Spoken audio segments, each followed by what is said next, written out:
KBS 1라디오 뉴스레터 K.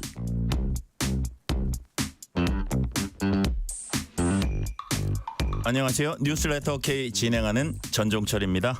제21대 대통령 선거가 43일 앞으로 다가왔습니다. 국민의힘은 오늘부터 이틀간 100% 국민 여론조사를 실시해서 내일 4명의 후보를 압축합니다. 한동훈 후보는 경북 경주를, 나경원, 안철수 후보는 대구를 찾았습니다. 홍준표, 김문수 후보는 주요 공약 발표하며 막판 표심 잡기에 나섰습니다. 민주당은 지난 주말 충청과 영남권 경선에서 이재명 경선 후보가 누적 득표율 89.56%로 압승을 거두면서 대세론을 굳혀가고 있습니다. 일요일이면 민주당의 최종 대선 후보가 결정될 예정입니다. 양당 경선 상황 정치 토크 코너에서 살펴보겠습니다.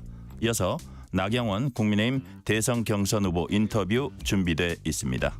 문자샵 9730, 짧은 문자 50원, 긴 문자는 100원, 어플리케이션 콩으로 보내시면 무료입니다. 유튜브 KBS 1라디오 계정 채팅으로도 얘기 나누실 수 있습니다. 문자 보내주시면 추첨을 통해서 커피 쿠폰 보내드릴 테니까요. 여러분의 이야기도 많이 들려주세요. 뉴스레터 K 지금부터 시작합니다.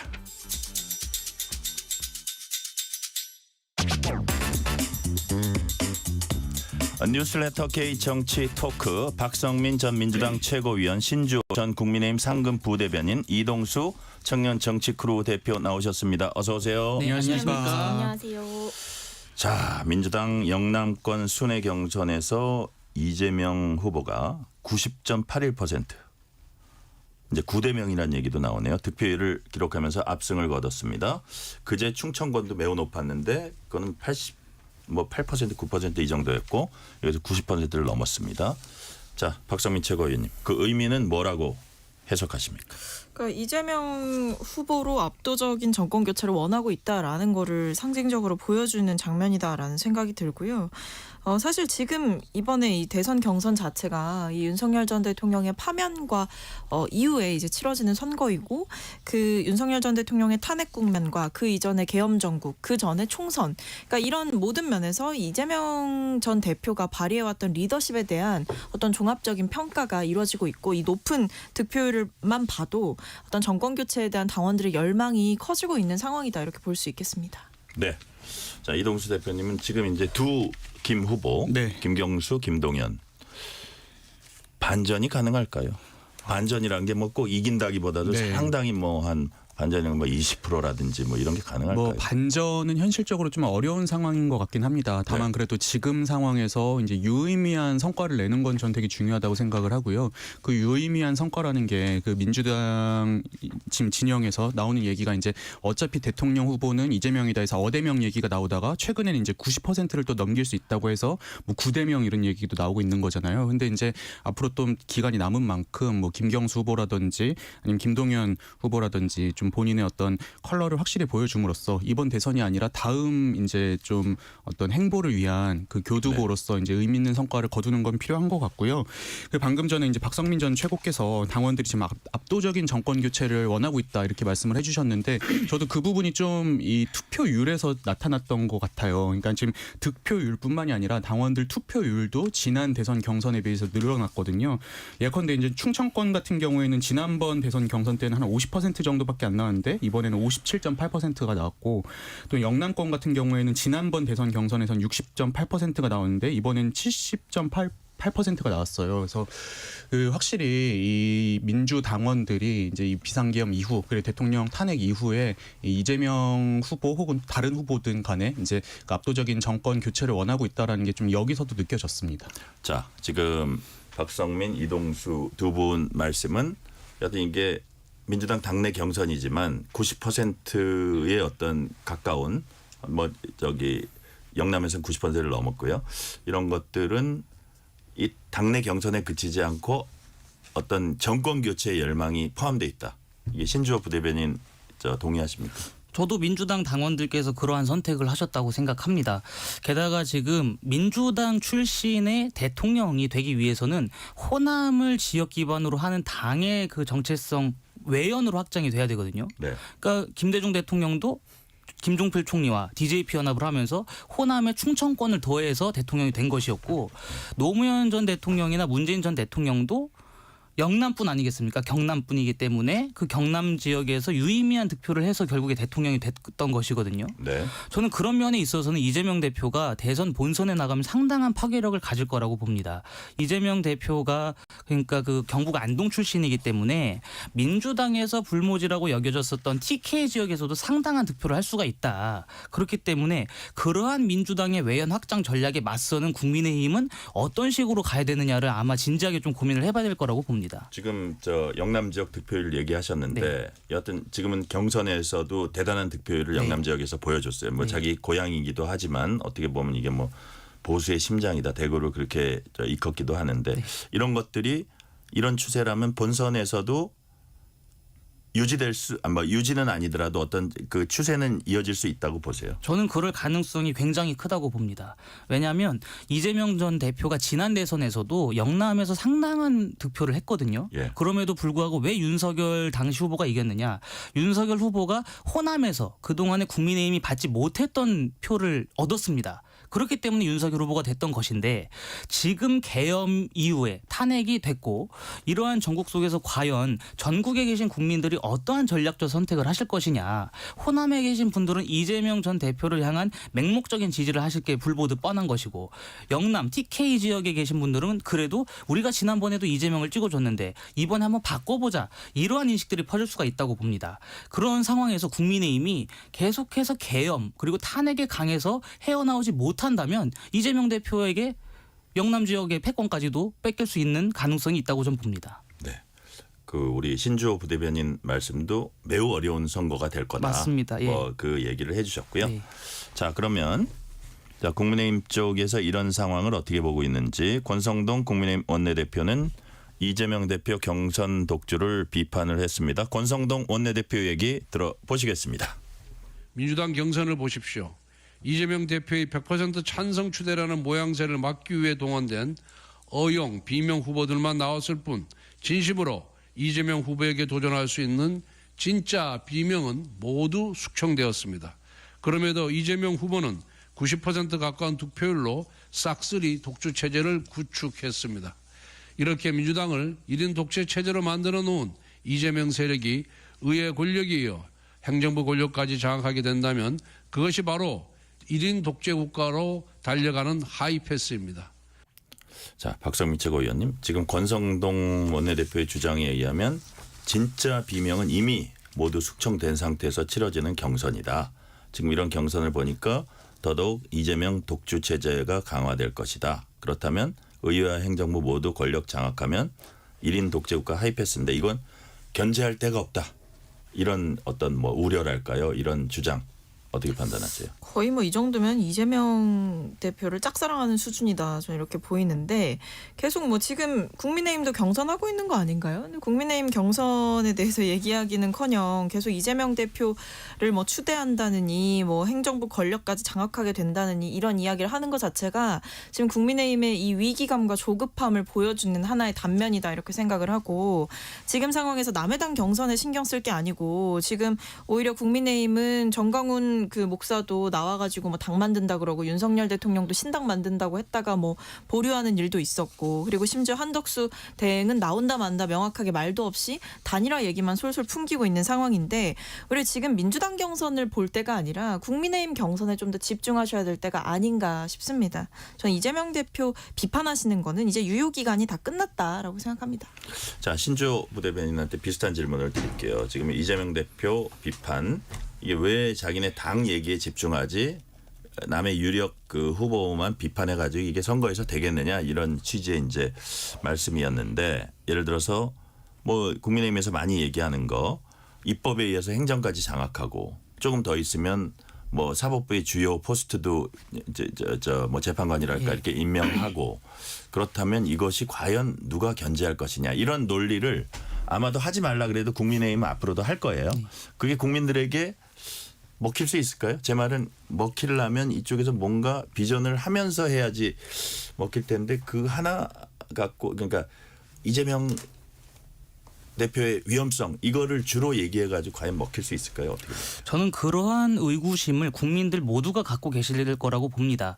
그러니까 지금 많은 분들께서 염려하시는 점이 지금의 전국 상황에서 지금의 의회 분포 상황에서 민주당이 정권마저 차지한다면 대한민국은 정말 돌이킬 수 없는 민주당 일당 독재 국가로 갈 것이다. 이 걱정을 왜 하시냐면요. 민주당이 180석 이상을 얻은 다음부터 보여주었었던 의회의 행태 때문에 걱정을 하시는 겁니다. 민주당이 이번 국회 말고 지난번 국회 때도 180석 얻지 않았습니까? 그때부터 했었던 게 뭡니까?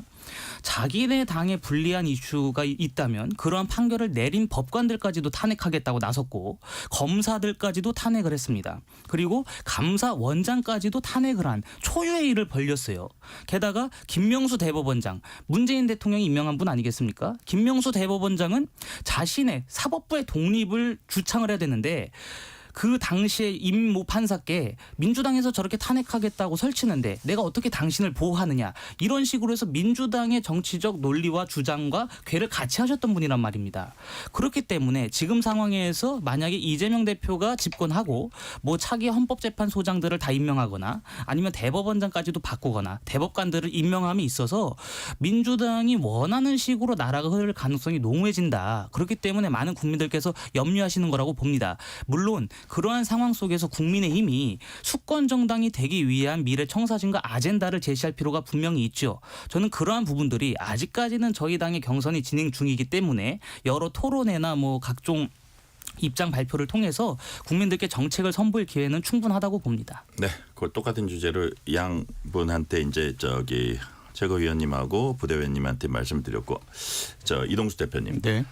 오늘 이제 김동연, 김부겸 이 두 분을 보니까 과연 이게 경선 끝나고 나면 보통 본인들이 생각했던 꼭 여기서 이기지 못하더라도 어떤 정치적 입지 같은 게 이렇게 마련이 될 수 있을까 거기에 대해서 뭐 얘기하는 분들도 있는데 그 부분이 하나 있고 그것보다도 또 김동연 캠프가 대선 경선 여론조사에 참여한 업체 변경해달라 이게 현실적으로 실행될 가능성이 있는 건가요?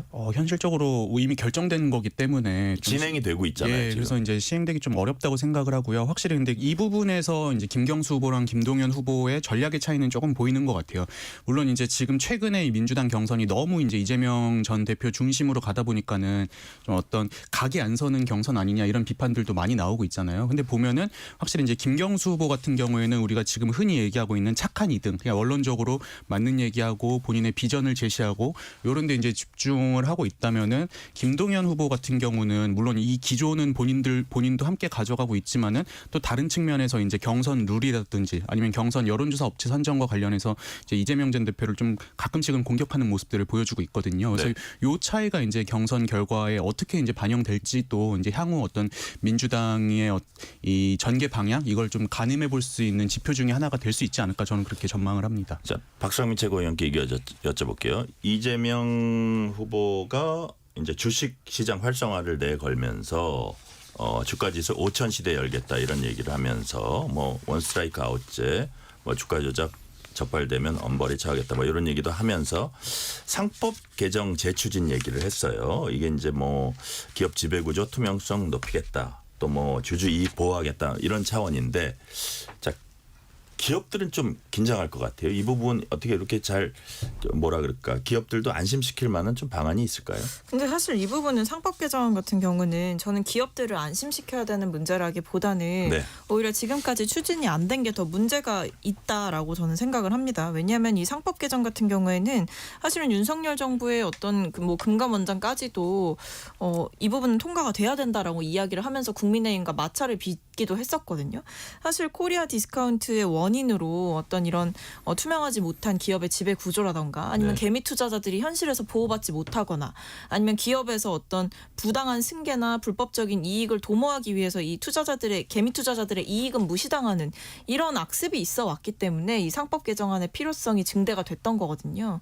이 부분을 알면서도 결국에는 또다시 이제 부결이 되는 현상이 있었는데 이것을 조속히 바로잡겠다라는 의지를 보여주는 거는 민주당의 정책 일관성 측면에서도 그리고 대한민국의 경제를 살리는 방향 그리고 서민과 중산층 그리고 개미 투자자들을 보호하기 위해서도 꼭 필요한 입장을 분명하게 냈다라고 생각을 합니다. 저는 이동수 대표님. 저는 요 문제가 이재명 전 대표가 이제 좀 포지셔닝 잘 했다라는 생각이 많이 들었어요. 특히 이제 2030에서도 이제 주식 투자나 이런 데 관심 있는 남성층들도 이 문제는 굉장히 이제 지금 예의주시하고 있는 문제거든요. 그 KB 자산운용이 지난해 낸 보고서에 있는 내용인데요. 2002년부터 2024년까지 그 코스피 전체 시가총액의 성장 규모가 7.7배였다고 합니다. 근데 이제 나스닥 같은 경우에는 같은 기간 8.7배였거든요. 그러니까 이 전체 파이가 커진 거는 사실 미국 나스닥이나 이제 우리나라 코스닥이나 큰 차이가 없는데 그럼 지수에서 왜 이렇게 차이가 많이 나느냐? 우리나라 기업들 조금만 좀 클만 하면은 갑자기 회사 계열사 쪼개가지고 다시 상장을 하고 아니면은 툭하면 유상증자하고 최근에도 이제 뭐 하나 에어로스페이스 같은 기업들이 3조 원 넘는 규모의 유상증자를 하려고 하다가 이제 비판받고서 조금 후퇴하지 않았습니까? 근데 이런 문제들에 대해서 굉장히 많은 그 비판들을 하고 있는데 지금 국민의힘 같은 경우에는 기존의 어떤 시스템을 그냥 지켜야 된다는 쪽으로만 대응을 하고 있다 보니까는 2030 투자자들 사이에서도 이 부분에 있어서 굉장히 불만이 많이 나타나고 있어요. 그래서 요거는 좀 2030 표심에도 큰 영향을 끼칠 어떤 소재 중에 하나인 것 같습니다. 자, 이동수 대표님 말씀은 주주 이익 환원이라든지 주주의 권리 향상이라든지 이런 부분에 있어가지고 2030도 예민한 이슈다. 이슈를 잘 잡은 걸로 보인다 하셨는데 어떻게 보세요? 상법 재추진. 근데 상법 재추진을 하면은 기본적으로 주주들의 이익이랑 기업의 운영이랑 충돌되는 거 아니겠습니까? 장기적으로 봤을 때 어떠한 정책의 방향이 진짜 소액 주주들을 위한 것인지 저는 한번 좀 돌이켜봐야 된다고 생각합니다. 네. 자, 국민의힘 쪽으로 한번 얘기를 해볼게요. 국민의힘 대선 경선 후보 비조 토론회 어제 열렸습니다. 가장 관심을 모았던 게 탄핵 찬반 공방인데, 자, 이동수 대표님은 네. 그 공방 어떻게 평가하십니까?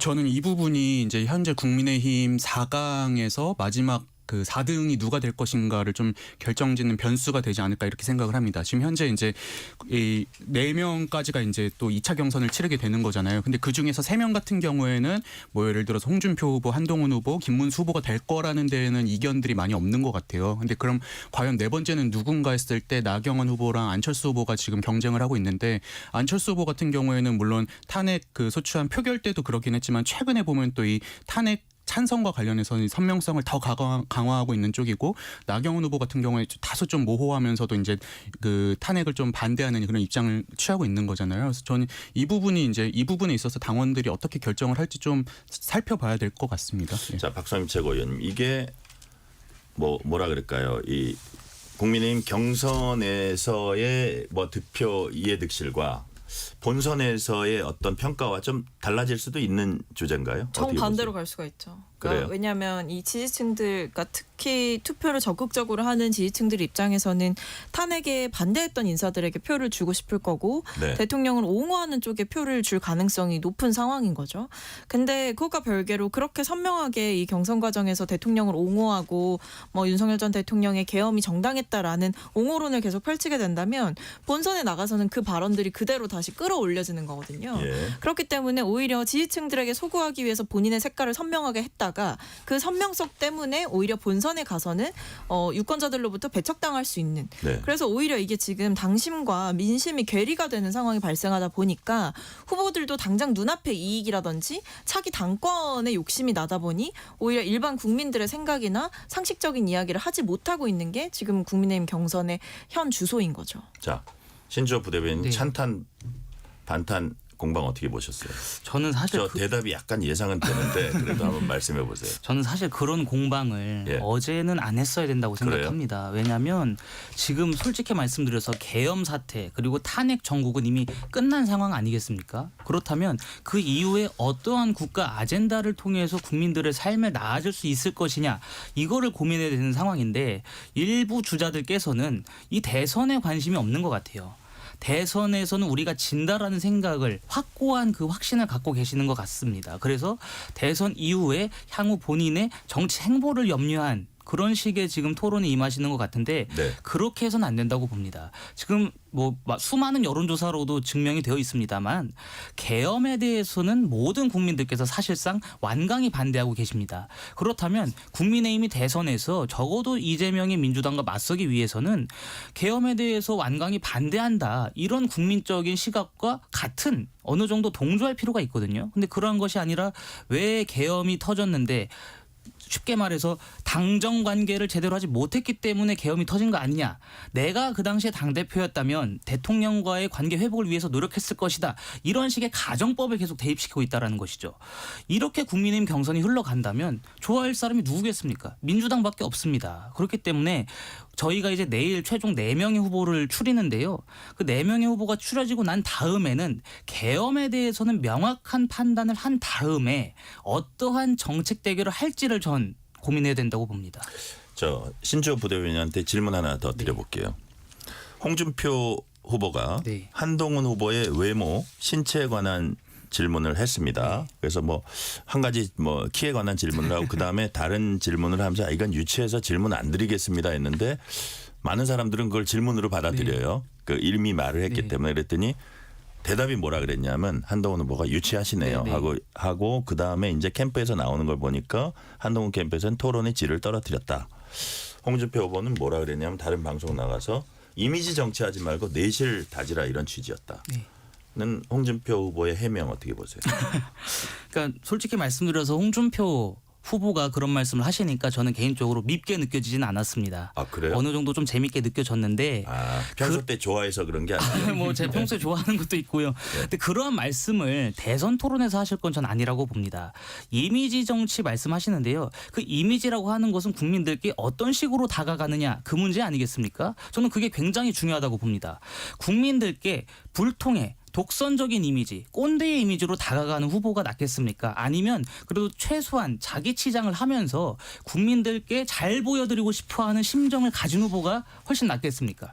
저는 당연히 국민들께서 보기 좋은 후보가 낫고 국민들께 보기 좋기 위해서 노력을 하는 후보가 낫다고 봅니다. 네. 그러한 면에서 그 말씀을 홍준표 후보가 하신 것이 이슈화가 됐지만 장기적으로 봤을 때 자기 무덤을 판 것이라고 저는 평가합니다. 자, 요 질문은 그냥 신주호 부대변인한테만 드리고 다음 질문으로 넘어갈게요. 뭐 이게 청년의 꿈인가 그 플랫폼에 나온 질문이어서 자기가 하도 궁금해해서 뭐 대신 질문했다는 얘기도 했는데 자 최종 질문은 홍준표 후보가 한 거고요. 민주당은 국민의힘 토론에 비판했습니다. 박찬대 민주당 원내대표 발언 들어보시겠습니다. 국민의힘의 대통령 후보 경선 토론회가 참으로 한심한 수준입니다. 내란에 대한 반성도 미래를 이끌어갈 비전도 조기 대선이 열리는 이유에 대한 사과도 찾아볼 수 없었습니다. 국민의 힘은 없고 온통 민주당만 있는 토론회였습니다. 내란 속에 윤석열을 배출한 한때 여당으로 국정 혼란과 위기를 낳은 책임을 지고 사과부터 하는 것이 최소한의 도리와 염치이지만 어떤 반성도 사과도 없었습니다. 이 질문도 또 신주호 부대변인한테 드려야겠네. 그 국민의힘 자체 비전 얘기는 없고 왜 그 국민의힘 경선에서 민주당 얘기가 주로 있냐. 계엄 탄핵 사태에 대해서 사과부터 하라. 민주당이 이렇게 지적을 네. 했습니다. 여기에 대해서 어떻게 보세요? 그러니까 저희는 계엄과 탄핵에 있어서 국민들께 분명한 사과를 드렸습니다.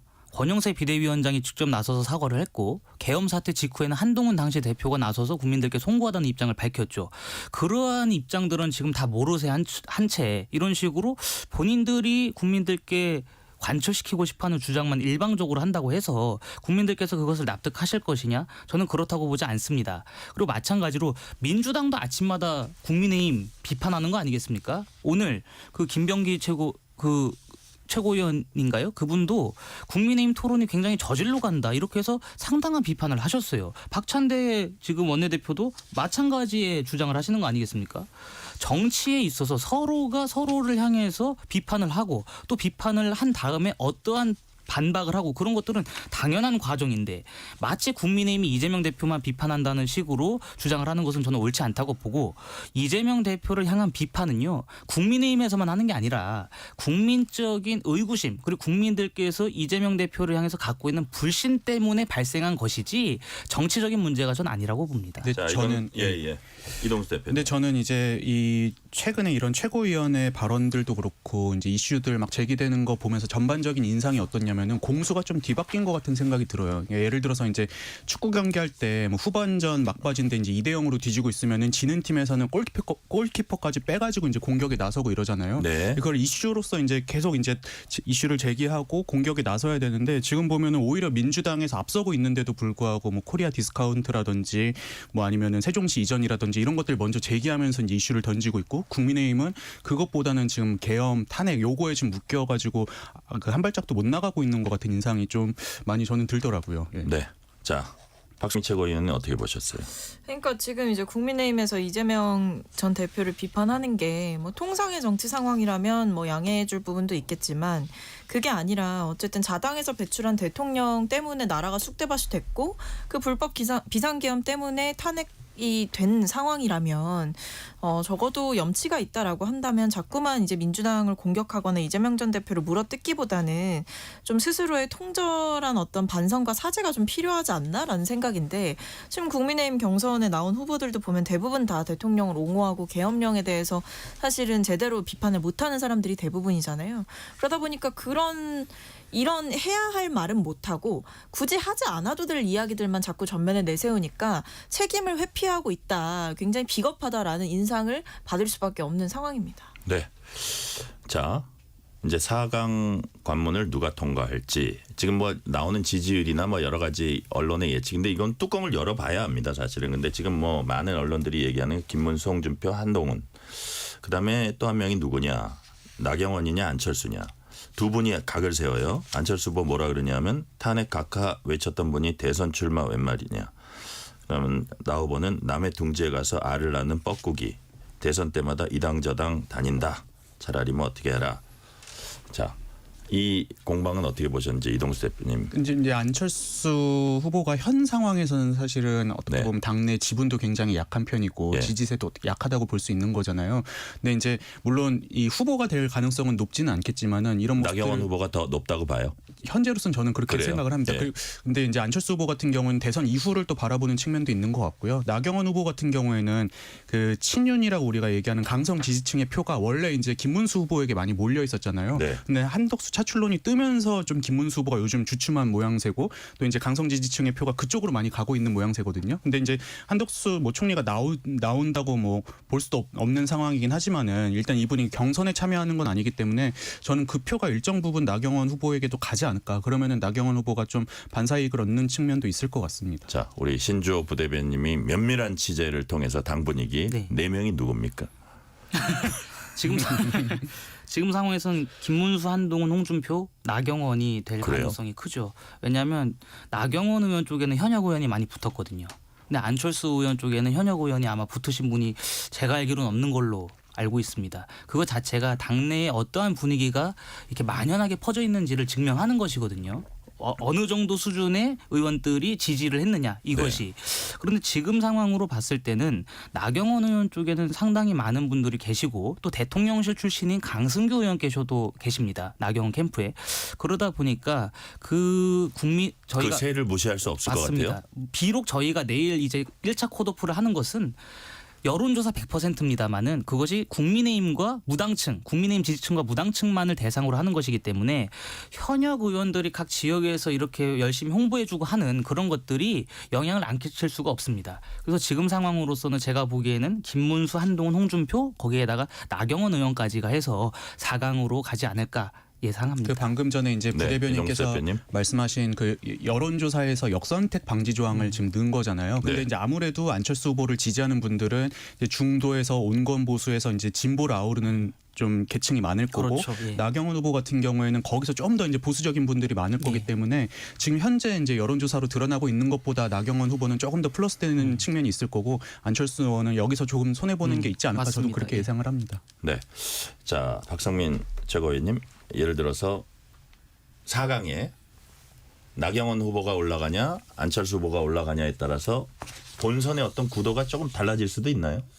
그럴 수도 있죠. 그러니까 왜냐하면 지금 보면 이제 안철수 의원이 만약에 올라간다라고 치면 네. 이른바 이제 탄핵 찬성파가 2명이 되는 거고 반탄파가 이제 2명이 되는 거잖아요. 그러다 보면 이제 결선에 올라가는 그 과정에서 이 찬탄파 표가 갈라질 수가 있기 때문에 오히려 반탄파들 둘이서 올라갈 수 있게 되는 거예요. 왜냐하면 이제 찬탄파는 사실 탄핵에 찬성한 파는 기본적으로 지금 국민의힘 안에서 파이 자체가 작기 때문에 예. 그 안에서 나눠먹는 싸움이 되게 되면 탄핵에 반대하는 사람들의 표가 압도적으로 규모 자체가 큰 상황이라고 한다면 사실 2명을 선출한다라고 했을 때 반탄파 2명이 올라갈 가능성이 높아지는 거고 그게 아니라 안철수 의원이 아닌 나경원 의원이 올라가게 되면 사실은 3대 1의 구도가 되는 거거든요. 그래서 탄핵에 반대했던 사람 3이 있고 탄핵에 찬성한 사람 1명만 남게 된다라고 하면 이 탄핵에 찬성한 사람의 표는 어디론가 흩어지지는 않는 거죠. 그래서 한동훈 대표가 결선에 올라갈 가능성이 높아지는 거고 그 외에 3명 중에서 올라갈 가능성이 높아지는 거기 때문에 이게 반탄 대 반탄으로 결선을 치르느냐 찬탄 대 반탄 1대1의 구도로 치르느냐 이 싸움이 되는 겁니다. 네, 이 시간 교통 상황 알아봅니다. 라디오 교통정보센터 공인혜 리포터 나와주세요. 네, 이 시각 교통정보입니다. 퇴근길 돌발 구간입니다. 서울시내 공항 쪽 올림픽대로 영동대교부터 1차로에서 사고 처리 중인 행주대교 쪽으로 1시간 10분 가까이 밀려 지납니다. 반대 잠실 방향은 행주대교부터 월드컵 대교 쪽으로 크게 불편하고요. 이후로는 반포대교부터 청담대교 쪽으로 강남권 운행 크게 답답합니다. 서부간선 지하도로 일찍 방향은 금천을 앞둔 2차로에 고장난 차가 서 있어서 주의가 필요한데요. 현재 우회도로인 서부간선 도로 금천 방향으로 차량들 몰리면서 신정교부터도 꽉 막혀 있고요. 이어지는 서해안고속도로는 반대 서울 방향으로 서평택 분기점에서 화성 또 매송 부근과 금천을 중심으로 정체가 되고 있습니다. 끝으로 수도권 제일순환선은 판교에서 일산 구리 쪽으로 시흥에서 송내 또 통일로부터 노고산 1터널 쪽 운행 가장 어렵습니다. KBS 교통정보센터였습니다. 퇴근길 당신과 함께 읽는 세상 이야기 KBS 일라디오 뉴스레터 K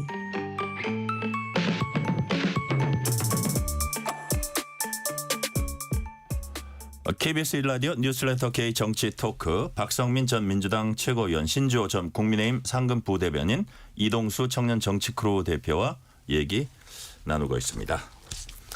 자, 지금부터는 여론조사를 좀 볼까요? 여야 차기 대선 주자 적합도에서 이재명 민주당 경선 후보가 처음으로 50% 넘어섰다는 조사가 나왔습니다. 리얼미터가 에너지경제신문 의뢰로 지난 16일부터 18일까지 전국 18세 이상 유권자 1,504명 대상으로 차기 대선 후보 선호도 무선 자동 응답 방식으로 실시한 결과입니다. 자세한 사항 중앙선거 여론조사심의 홈페이지 확인하시면 됩니다.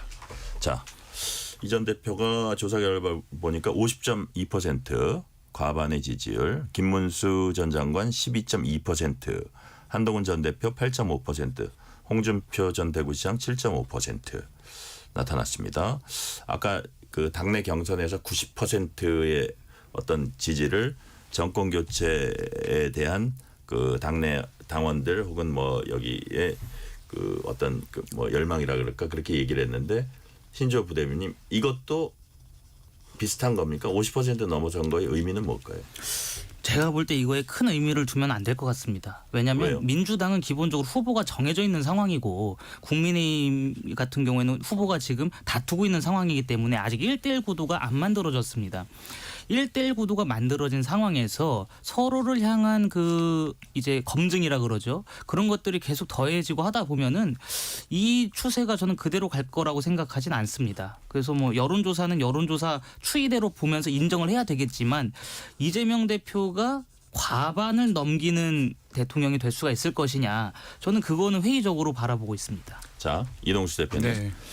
가상 대결에서도 어쨌든 이 조사에 의하면 국민의힘 후보들 이제 많이 앞서는데 자 5월 3일 국민의힘 후보가 이제 최종 선출된 이후에도 이 추세는 이어질까요? 아니면 어떤 국민의힘에서 반전의 계기를 마련할 수도 있을까요? 뭐 일단 격차는 이 국민의힘 경선이 끝나도 어느 정도 벌어질 거라고 저는 예상은 합니다. 다만 이제 지금보다는 좀 줄어들 것 같긴 해요. 저는 이번 여론조사가 좀 민주당 지지층의 열망이 담긴 여론조사라고 생각을 하는 게요. 이제 우리가 여론조사가 보면 유형이 크게 두 가지가 있지 않습니까? 네. 전화조사원이 직접 전화를 해서 이제 여론조사를 하는 방식이 있고 ARS 자동응답 방식으로 하는 경우가 있는데 아무래도 이제 정치에 크게 관심이 없는 분들 같은 경우에는 자동응답 응답 전화가 오면은 끊어버리는 경우들이 많잖아요. 그래서 이제 어느 쪽이 더 적극적으로 임하고 있느냐가 보통 ARS 여론조사에 많이 반영이 되는데 전 이재명 대표의 이 지지율이 50% 넘은 이번 조사도 같은 맥락이라고 좀 볼 수 있을 것 같고요. 그래서 네. 이제 일단 국민의힘에서 후보가 결정된 다음에 또 이제 뭐 만약에 한덕수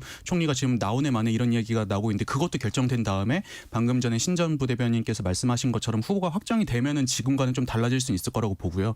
다만 그럼에도 이 민주당과 국민의힘의 격차를 좁히기는 굉장히 쉽지 않지 않을까. 그래서 국민의힘 입장에서는 이게 되게 어려운 과제가 될 것 같습니다. 자, 박성민 최고위원께는 녹취 하나 들은 다음에 질문을 드릴게요. 이어지는 질문입니다.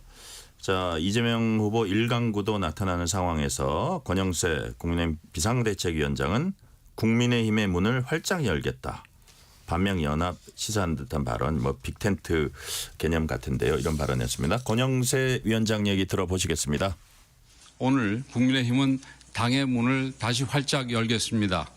잠시 당을 떠났던 분, 다른 정당에 몸담았던 분들 과거에 연연하지 않겠습니다. 대한민국을 지키려는 의지가 있고 자유와 헌법이라는 대의에 동의하는 분이라면 누구라도 함께하겠습니다. 지금 필요한 것은 진영의 고집이 아니라 연대의 용기입니다. 각자의 과거를 과감하게 떨쳐내고 나라의 미래와 국민의 자유를 지키는 책임의 연합에 동참해야 합니다. 민주당 이재명 세력의 국정 파괴와 국가 혼란을 막아낼 유일한 길은 더 넓고 더 단단한 자유 세력의 결집뿐입니다. 자, 박성민 최고위원님, 여기 보니까 이런 얘기를 했어요. 지금 필요한 게 진영의 고집이 아니라 연대 용기다. 이런 얘기를 했거든요. 자, 그렇다면 탈당 비명계, 뭐 예를 들어서 이낙연 전 총리가 어떻게 받아들이느냐에 떠나서 뭐 그런 인사들까지 머릿속에 권영세 비대위원장은 생각은 하는 것 같아요. 근데 이게 실현될 가능성 몇 %로 보십니까? 저는 결과적으로는 다 무산될 거다라는 생각이 드는데 네. 일단 기본적으로 지금 뭐 진영의 고집이 아니라 연대 용기를 강조를 하시는데 일단 진영의 양심이 좀 필요한 상황이 아닌가라는 생각이 들고 그리고 지금 저는 이걸 비상대책위원장이 이렇게 빅텐트를 시사하는 발언을 당내 경선이 이뤄지는 과정에서 하는 게 맞는지도 좀 의문이기도 하고요.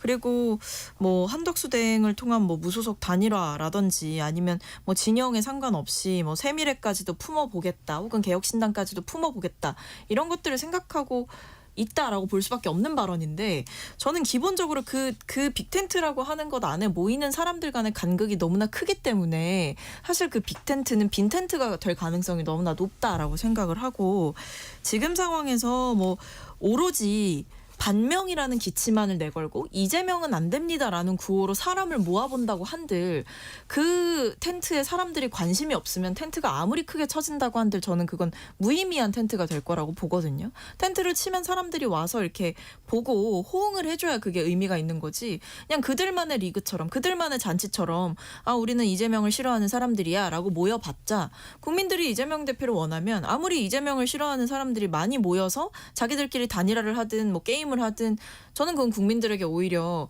어떠한 관심도 받지 못할 거다. 그래서 이게 아무리 빅텐트를 띄우고 뭐 반명이라는 기치를 선명하게 내걸어도 기본적으로 국민들의 관심이 크게 없을 것이기 때문에 결과적으로는 저는 무산이 될 거다라고 봅니다. 자, 신주호 부대변인 여쭤볼게요. 한 일주일 전하고 네. 지금하고 뭐라 그럴까 좀 달라진 게 비상대책위원장의 워딩도 완전히 달라진 거예요. 뭐 비상대책위원장이나 권성동 원내대표나 이렇게 당대표나 원내대표의 그 얘기고 그 경선 후보들도 예를 들어서 홍준표 후보 같은 경우도 되게 긍정적으로 최근에 변했거든요. 그래서 어차피 이재명 전 대표에 대항을 하려면 그냥 뭉치는 수밖에 없다는 인식을 좀 하고 있는 것 같고 여기에 한덕수 대행의 어떤 출마 가능성이 현실이 될 가능성도 있다는 것도 종합적으로 이렇게 판단한 걸로 보이거든요. 네. 근데 제가 질문을 이걸 드릴게요. 자, 일단은 먼저 떠오르는 사람이 한덕수 이전에 먼저 떠오르는 사람이 또 이준석 전 대표일 수도 있어요. 네. 이준석 전 대표는 자기에 대한 제대로 된 사과도 얘기했는데 그래서 그건 어차피 가능성이 없기 때문에 자기는 뭐 이거 저 감안하지도 않는다 이렇게 얘기했거든요. 빅텐트가 빈텐트가 될 거라는 어떤 박성민 최고위원의 전망. 어떻게 보세요? 그러니까 저는 전망일 뿐이라고 생각합니다. 왜냐하면 빅텐트를 꾸리다 보면 상당히 많은 국민들의 관심을 끌 수가 있고 네. 그러한 국민들의 관심이 곧 본선으로 이어질 가능성이 농후하거든요. 근데 이 빅텐트로는요. 사실 민주당이 원조입니다. 민주당이 과거부터 노무현 대통령도 그런 거 아닙니까? 정몽준 후보와 단일화를 해가지고 그 기세를 몰아서 대통령이 됐던 것이고 박근혜 전 대통령 당선될 적만 하더라도 문재인 당시 후보와 안철수 후보가 서로 토론하고 하면서 단일화를 안철수 후보가 비록 사퇴를 했습니다만 그렇게 해서 빅텐트를 연 거 아니겠습니까? 그렇게 해서 정치적 이벤트를 도모했었던 민주당이 지금은 마치 상대방 정당이 하는 것을 폄하하는 듯한 내용으로 말씀하시면 저는 그것은 좀 아니라고 봅니다. 왜냐하면 지금 국민의힘뿐만 아니라 수많은 국민들께서 그거를 염려하시는 거예요. 다른 사람도 아니고 이재명 전 대표가 대선에 나온다면 그리고 이재명의 시대가 열린다면 대한민국의 상황이 어떻게 될지는 너무나도 명확하기 때문에 그러한 염려를 갖고 계셔서 이재명 시대만큼은 막아야 된다. 이런 식의 생각을 하시는 국민들과 정치인들이 상당합니다. 그러한 하나의 일관된 목표를 위해서라면 저는 빅텐트론이 충분히 현실화될 수가 있고 그러한 빅텐트가 하다 보면 굉장히 넓은 하나의 건물을 만들 수 있을 거라고 저는 봅니다. 자, 이동수 대표님. 네. 어쨌든 여기에 있어서 가장 요즘 주목받는 분이 한덕수 권한대행이거든요. 그래서 네. 출마설이 가라앉기는커녕 오히려 좀 가열되는 그런 모양새인데 한 대형 교회 찾아서 부활절 연합 예배 이제 참석했고요. 또 이제 주목되는 게 외신 인터뷰에서 대선 출마 질문 이제 받고 아직 결정되지 않았다. Not yet. No comment. 오, 영어가 자꾸 나오네. 여튼 근데 최종 그 변수 출마를 결정하냐 안 하냐의 최종 변수는 뭐라고 보세요? 저는 크게 두 가지 있을 거라고 보는데요. 일단은 그 노코멘트라는 말 자체가 생각은 있다라는 의미인 것 같아요. 다만 상황을 보고 이제 나갈지 안 나갈지를 결정하겠다는 어떤 의중이 아닌가 저는 그렇게 생각이 되는데 네. 첫 번째로는 지지율일 것 같습니다. 기존에 보면은 어떤 반기문 전 유엔 사무총장이라든지 황교안 전 국무총리라든지 이렇게 거론됐던 분들이 지지율이 그래도 높은 편이었잖아요. 근데 아직 한덕수 총리 같은 경우에는 그만한 지지율을 갖고 있지는 못하는 상황이긴 하거든요. 그래서 이제 그 국민의힘 경선 이후에도 본인의 지지율이 조금 더 이제 올라가든지 하면은 그때는 좀 결정할 수 있을 것 같고요. 두 네. 번째로는 국민의힘에서 일단은 최종 후보가 한 명이 선출이 돼야 되는데 본인이 이길 사람인지 혹은 그 최종 후보가 이 단일화에 대해서 수긍을 할 사람인지가 또 저는 변수일 것 같아요. 그래서 예컨대 이제 김문수 후보 같은 경우에는 이전부터 이제 단일화나 이런 데서 굉장히 좀 긍정적인 신호를 보냈었는데 예컨대 이제 뭐 홍준표 후보 같은 분들이 된다면 저는 이분이 과연 할까? 저는 그 부분에서는 좀 의문을 갖고 있습니다. 그래요. 최근엔 약간 긍정적이긴 했는데 자 한덕수 권한대행이 외신 인터뷰에서 역시 뭐 노코멘트도 외신 인터뷰였는데 어떤 얘기를 또 했냐면 방위비 재협상 가능성을 시사한 걸로 알려졌습니다. 영국의 파이낸셜 타임스가 이제 보도가 돼서 재협상 가능성 시사했다 이렇게 보도가 돼서 일단 얘기했을 가능성이 있는 건데 여기에 대해서 김경수 민주당 대선 경선 후보 목소리 들어보시겠습니다. 대한민국에 미칠 악영향에 대해 한대행은 어떠한 책임도 질 수가 없습니다. 선출되지 않은 권력입니다. 국익에 영향을 줄 수 있는 사안에 대해선 1.1획도 건드리지 마십시오. 미국과의 통상협상은 다음 정부가 정권 교체를 해낸 우리 민주당 정부가 책임지고 해결해 나갈 것입니다. 지금은 그에 대한 만반의 준비를 하는 것, 그것이 한대행과 내각이 할 일입니다. 국가의 백년대계에 영향을 줄 수 있는 그런 일은 하나도 손대지 말고 즉각 중단하기를 촉구합니다. 자, 박상민 최고위원님. 그 인터뷰를 한 기자가 권한대행이 한미관계 재편할 협상을 진행할 권한이 있는지 질문하니까 한대행이 그 기사에 따르면요. 자신의 임무는 헌법과 법률에서 나왔다. 권한대행과 선출된 대통령 간에 수행할 수 있는 업무의 차이가 없다. 이렇게 답했다고 해요. 자, 그렇다면 뭐 이제 40여일 후에 새 정부가 뭐 들어서는데 대통령 선거가 있는데 자, 권한대행이 그럼 어쨌든 통상의 현안이라는 건 지금 바로 시급한 현안이기도 해요. 그 뭐 판을 짜는 걸 그럼 어디까지 해야 되니? 급한 거는 어디까지 해야 되냐? 이런 건 좀 세세히 봐야 되지만 어디까지 해야 됩니까? 일단은 권한대행은 분명하게 대통령과 구분이 됩니다. 그거는 네. 이번에 이제 헌재에서도 명확하게 구분을 해준 거고, 뭐 이른바 의결정족수 논란에서도 권한대행은 선출된 권력이 아니기 때문에 민주적 정당성에 있어서 대통령과 큰 차이를 지닌다라는 점을 분명히 한 거예요. 네. 그래서 저는 한덕수 대행에게 일단 대통령 놀이를 좀 멈춰야 된다라는 말씀을 드리고 싶고, 지금 상황에서 이 권한대행이 차기 정부 출범까지 뭐 2달도 채 안 남은 시간 동안 국가의 어떤 큰 운명을 좌지우지할 수 있는 통상 협상 과정에서 뭔가 결론을 내리는 건 너무나 성급하고 위험할 수 있습니다. 그리고 지금 우선 협상국으로 지정된 우리나라뿐만 아니라 뭐 일본 같은 경우만 봐도 일본은 서두를 이유가 없다라고 이야기를 하고 있거든요. 일본 총리마저도.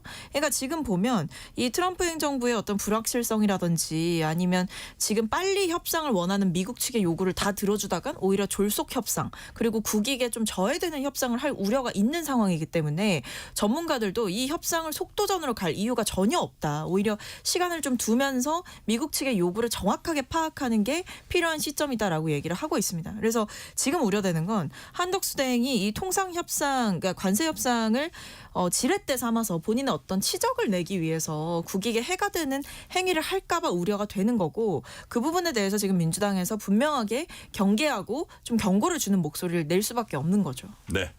자, 신조 부대변님은 그러니까 예를 들어서 지금 어떤 그 뭐라 그럴까요? 한미 관계를 재편할 수 있는 이런 협상을 하는데 권한대행이 네.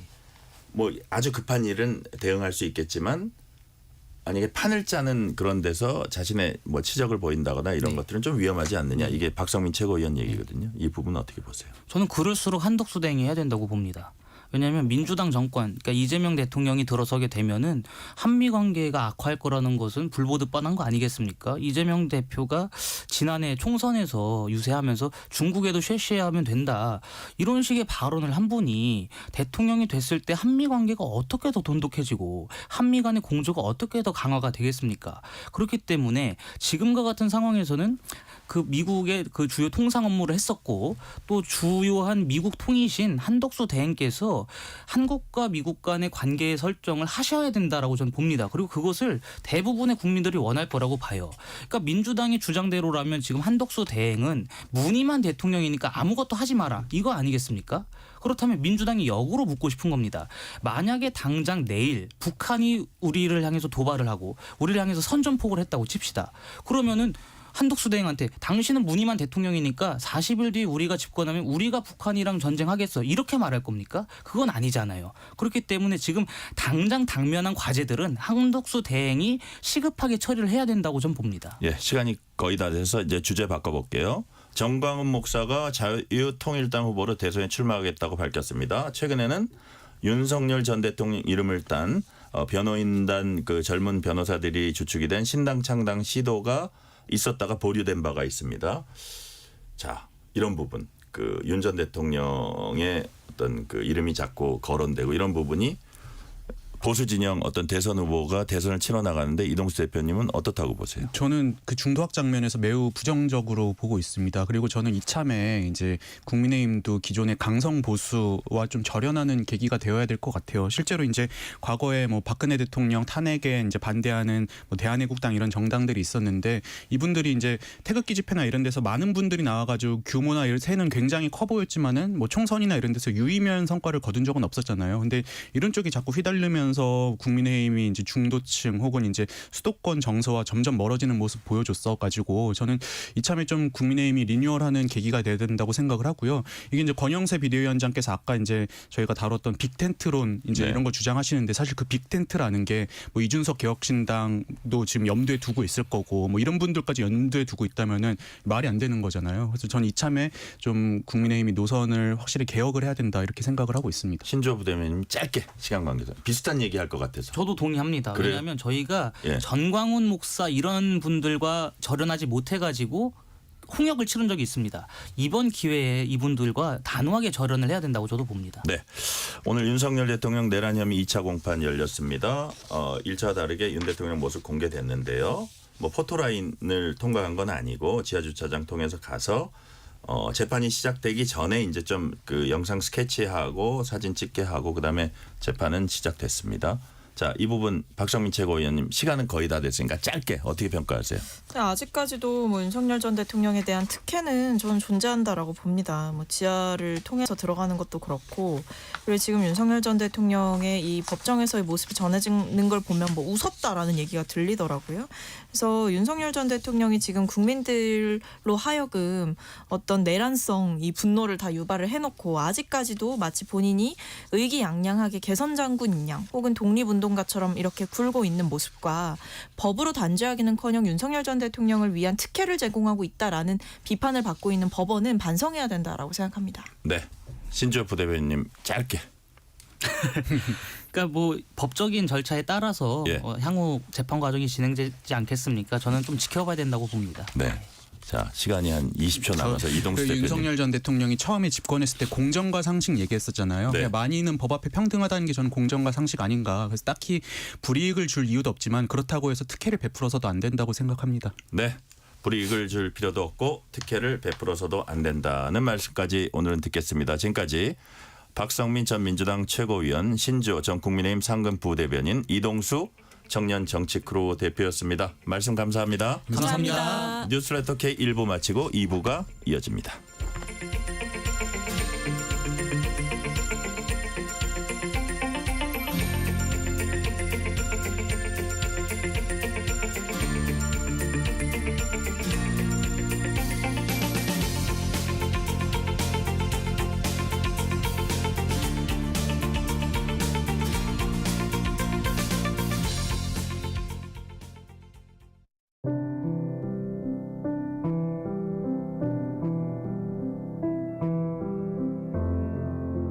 KBS 라디오 연중기획 희망충전 대한민국 635번째 이야기. 안녕하세요. 아나운서 유지원입니다. 9살 기훈이는 학교에 갈 때마다 마음이 무겁습니다. 세탁하지 못한 옷과 검게 그을린 신발, 간단한 학용품조차 챙겨가기가 어렵기 때문인데요.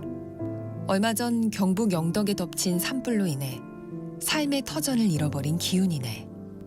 속옷 한 장, 양말 하나도 가지고 나올 수 없었던 그날의 긴박함. 온 집을 휘감던 불길은 아직도 가슴에 생생히 남아 기훈이와 가족들을 힘들게만 합니다. 어릴 적부터 해안가에 살았던 기훈이네는 몇 차례의 물난리를 겪은 후 얼마 전 산 쪽으로 이사를 한 건데요. 하지만 예상치도 못했던 산불로 인해 이렇게 큰 고통을 겪게 될 줄은 몰랐습니다. 예전의 일상으로 돌아가고 싶지만 모든 것이 뿌연 연기처럼 암담하기만 한 상황. 임시대피소에서 힘겹게 생활하고 있는 기훈이네 가족이 평범한 일상을 되찾을 수 있도록 여러분이 두 손을 꼭 잡아주세요. 여러분의 따뜻한 손길이 희망의 빛이 됩니다. ARS 060-700-1580 060-700-1580 한 통화 3,000원으로 희망을 선물해 주세요. KBS 라디오 연중기획 희망충전 대한민국은 초록우산 어린이재단, 인탑스 주식회사, 그리고 청취자 여러분과 함께합니다. ARS 060-700-1580 한 통화 3,000원입니다.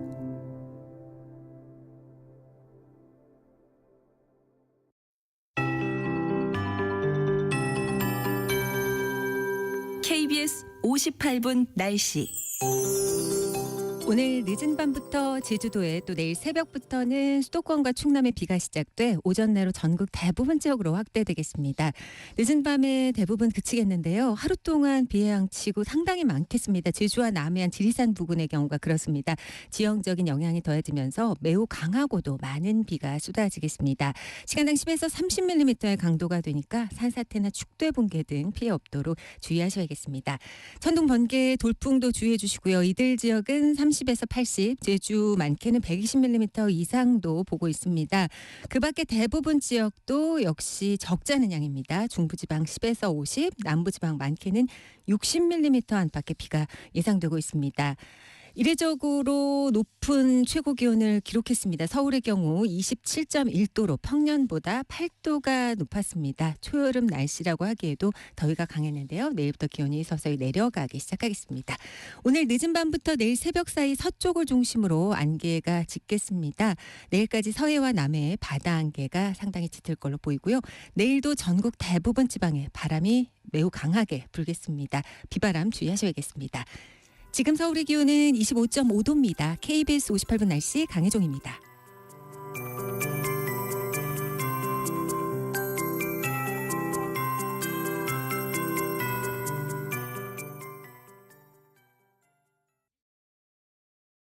정성을 다하는 국민의 방송 KBS가 6시를 알려드립니다.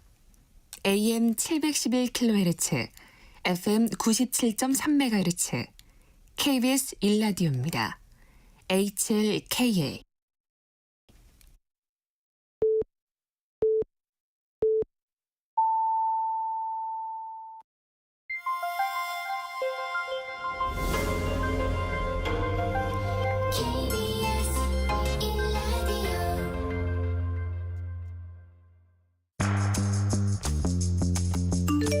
여러분은 지금 퇴근길 시사편지 한 장, KBS 1라디오 뉴스레터 K를 듣고 계십니다.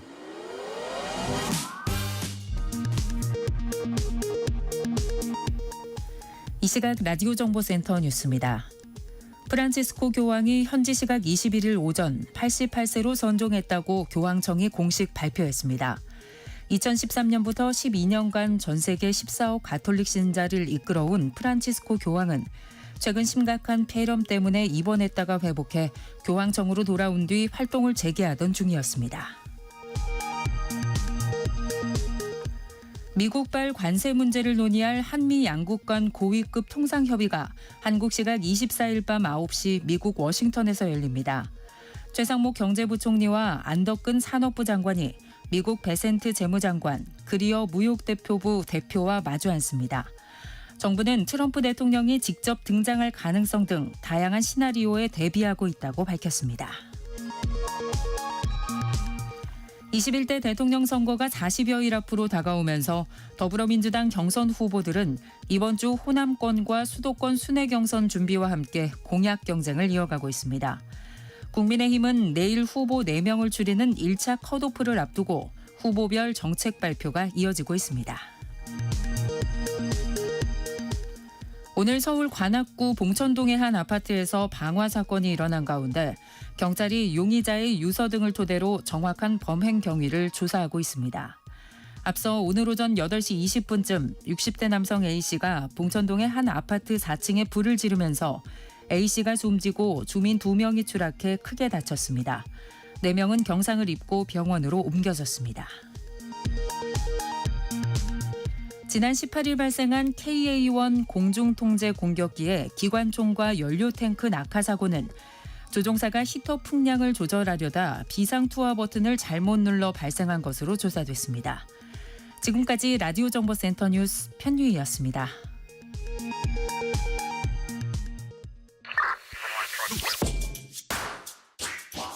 뉴스의 진수를 보여주는 인터뷰, 뉴진수.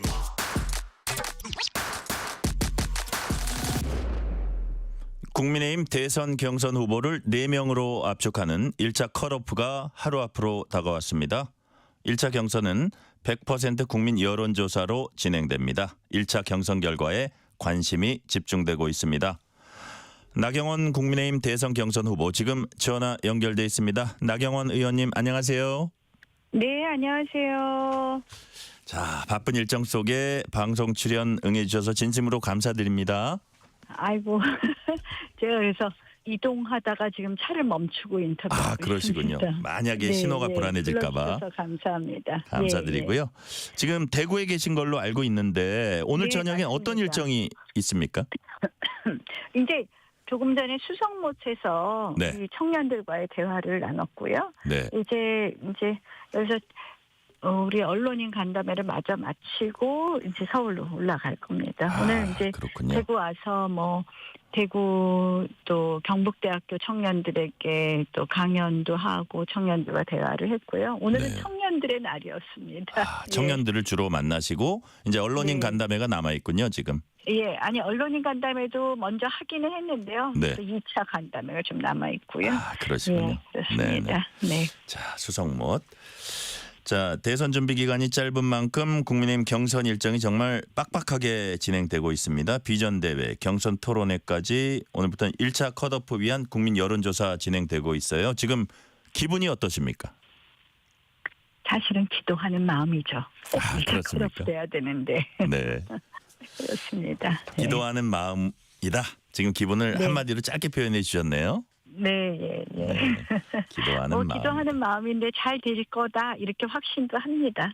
사실은 대한민국의 미래를 결정하는 굉장히 중요한 대통령 선거라고 생각을 합니다. 네. 아시다시피 저는 대한민국이 지금 최근에 여러 가지 사태 속에서 대한민국을 오늘까지 만들었던 어떤 헌법 가치가 흔들리고 있다고 생각을 하거든요. 네. 이 헌법 가치가 잘 정립되어야지 그걸 기초로 해서 대한민국 미래가 만들어질 수 있다고 생각을 하는데요. 네. 그런 점이 다시 든든하게 기초를 세우면서 미래로 갈 수 있는 그런 중요한 선거고 그 선거에 나가 이제 국민의 후보 결국은 이 민주당은 이재명 후보가 당선될 텐데요. 네. 이재명 후보를 이길 수 있는 후보가 누굴까?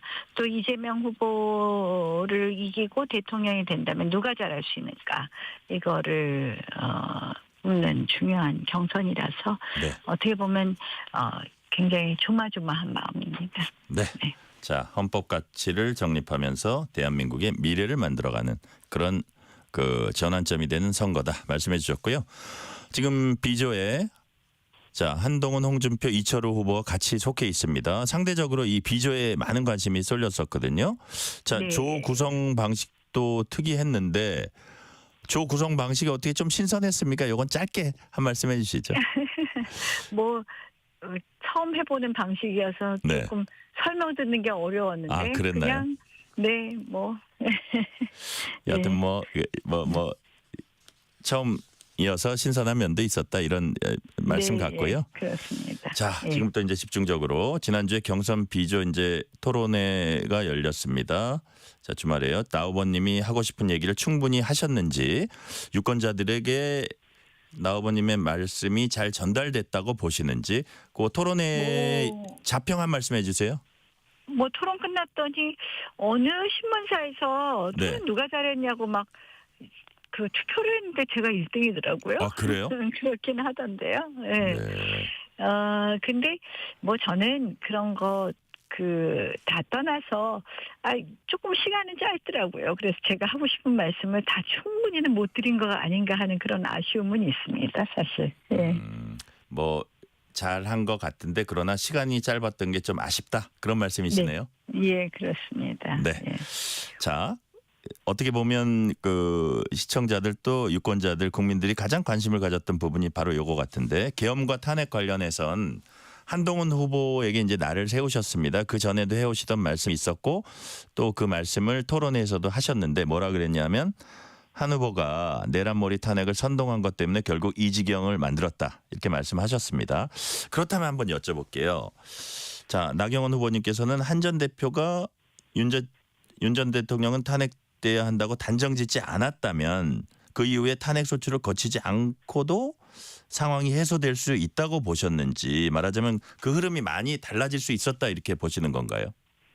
저는 그렇다고 생각을 합니다. 실질적으로 우리가 지금 벌써 보수 출신 대통령이 2번이 탄핵이 됐습니다. 또 네. 2번째 조기 대선입니다. 이건 굉장히 불행한 역사라고 생각을 하거든요. 미국은 헌정사상 우리보다 민주주의가 더 잘 정착됐다고 하는 미국은 네. 헌정사상 그 한 명의 대통령도 탄핵시키지 않았습니다. 그 이유가 뭘까 한번 잘 생각해 보면 결국 이 조기 대선의 반복은 불행하다 그런 것을 다 미국 정치도 그렇게 생각한다고 생각을 하고요. 네. 그래서 저는 다른 방법으로 수습하는 게 맞았다 이렇게 생각합니다. 탄핵을 거쳐서 수습한 거는 어쨌든 옳은 방법이 아니었다. 다른 방법으로도 충분히 수습할 수 있었다. 이렇게 보시는 거네요. 지난 123일 동안 얼마나 극심한 혼란이었습니까? 사실. 탄핵 찬반으로 나눠지고 또 그 과정에서 무리하게 내란 선동하기 위해서 또 공수처는 그 수사 권한도 없는데 영장은 또 중앙지법에 청구했다가 기각되니까 또 서부지방법원에 가서 영장을 청구하고 우리가 다 보면 그동안 국회에서 이 국회 민주주의만 없어진 줄 알았더니 완전히 대한민국 법치주의가 이렇게 무너졌어? 이런 생각들을 하셨을 것 같고요. 네.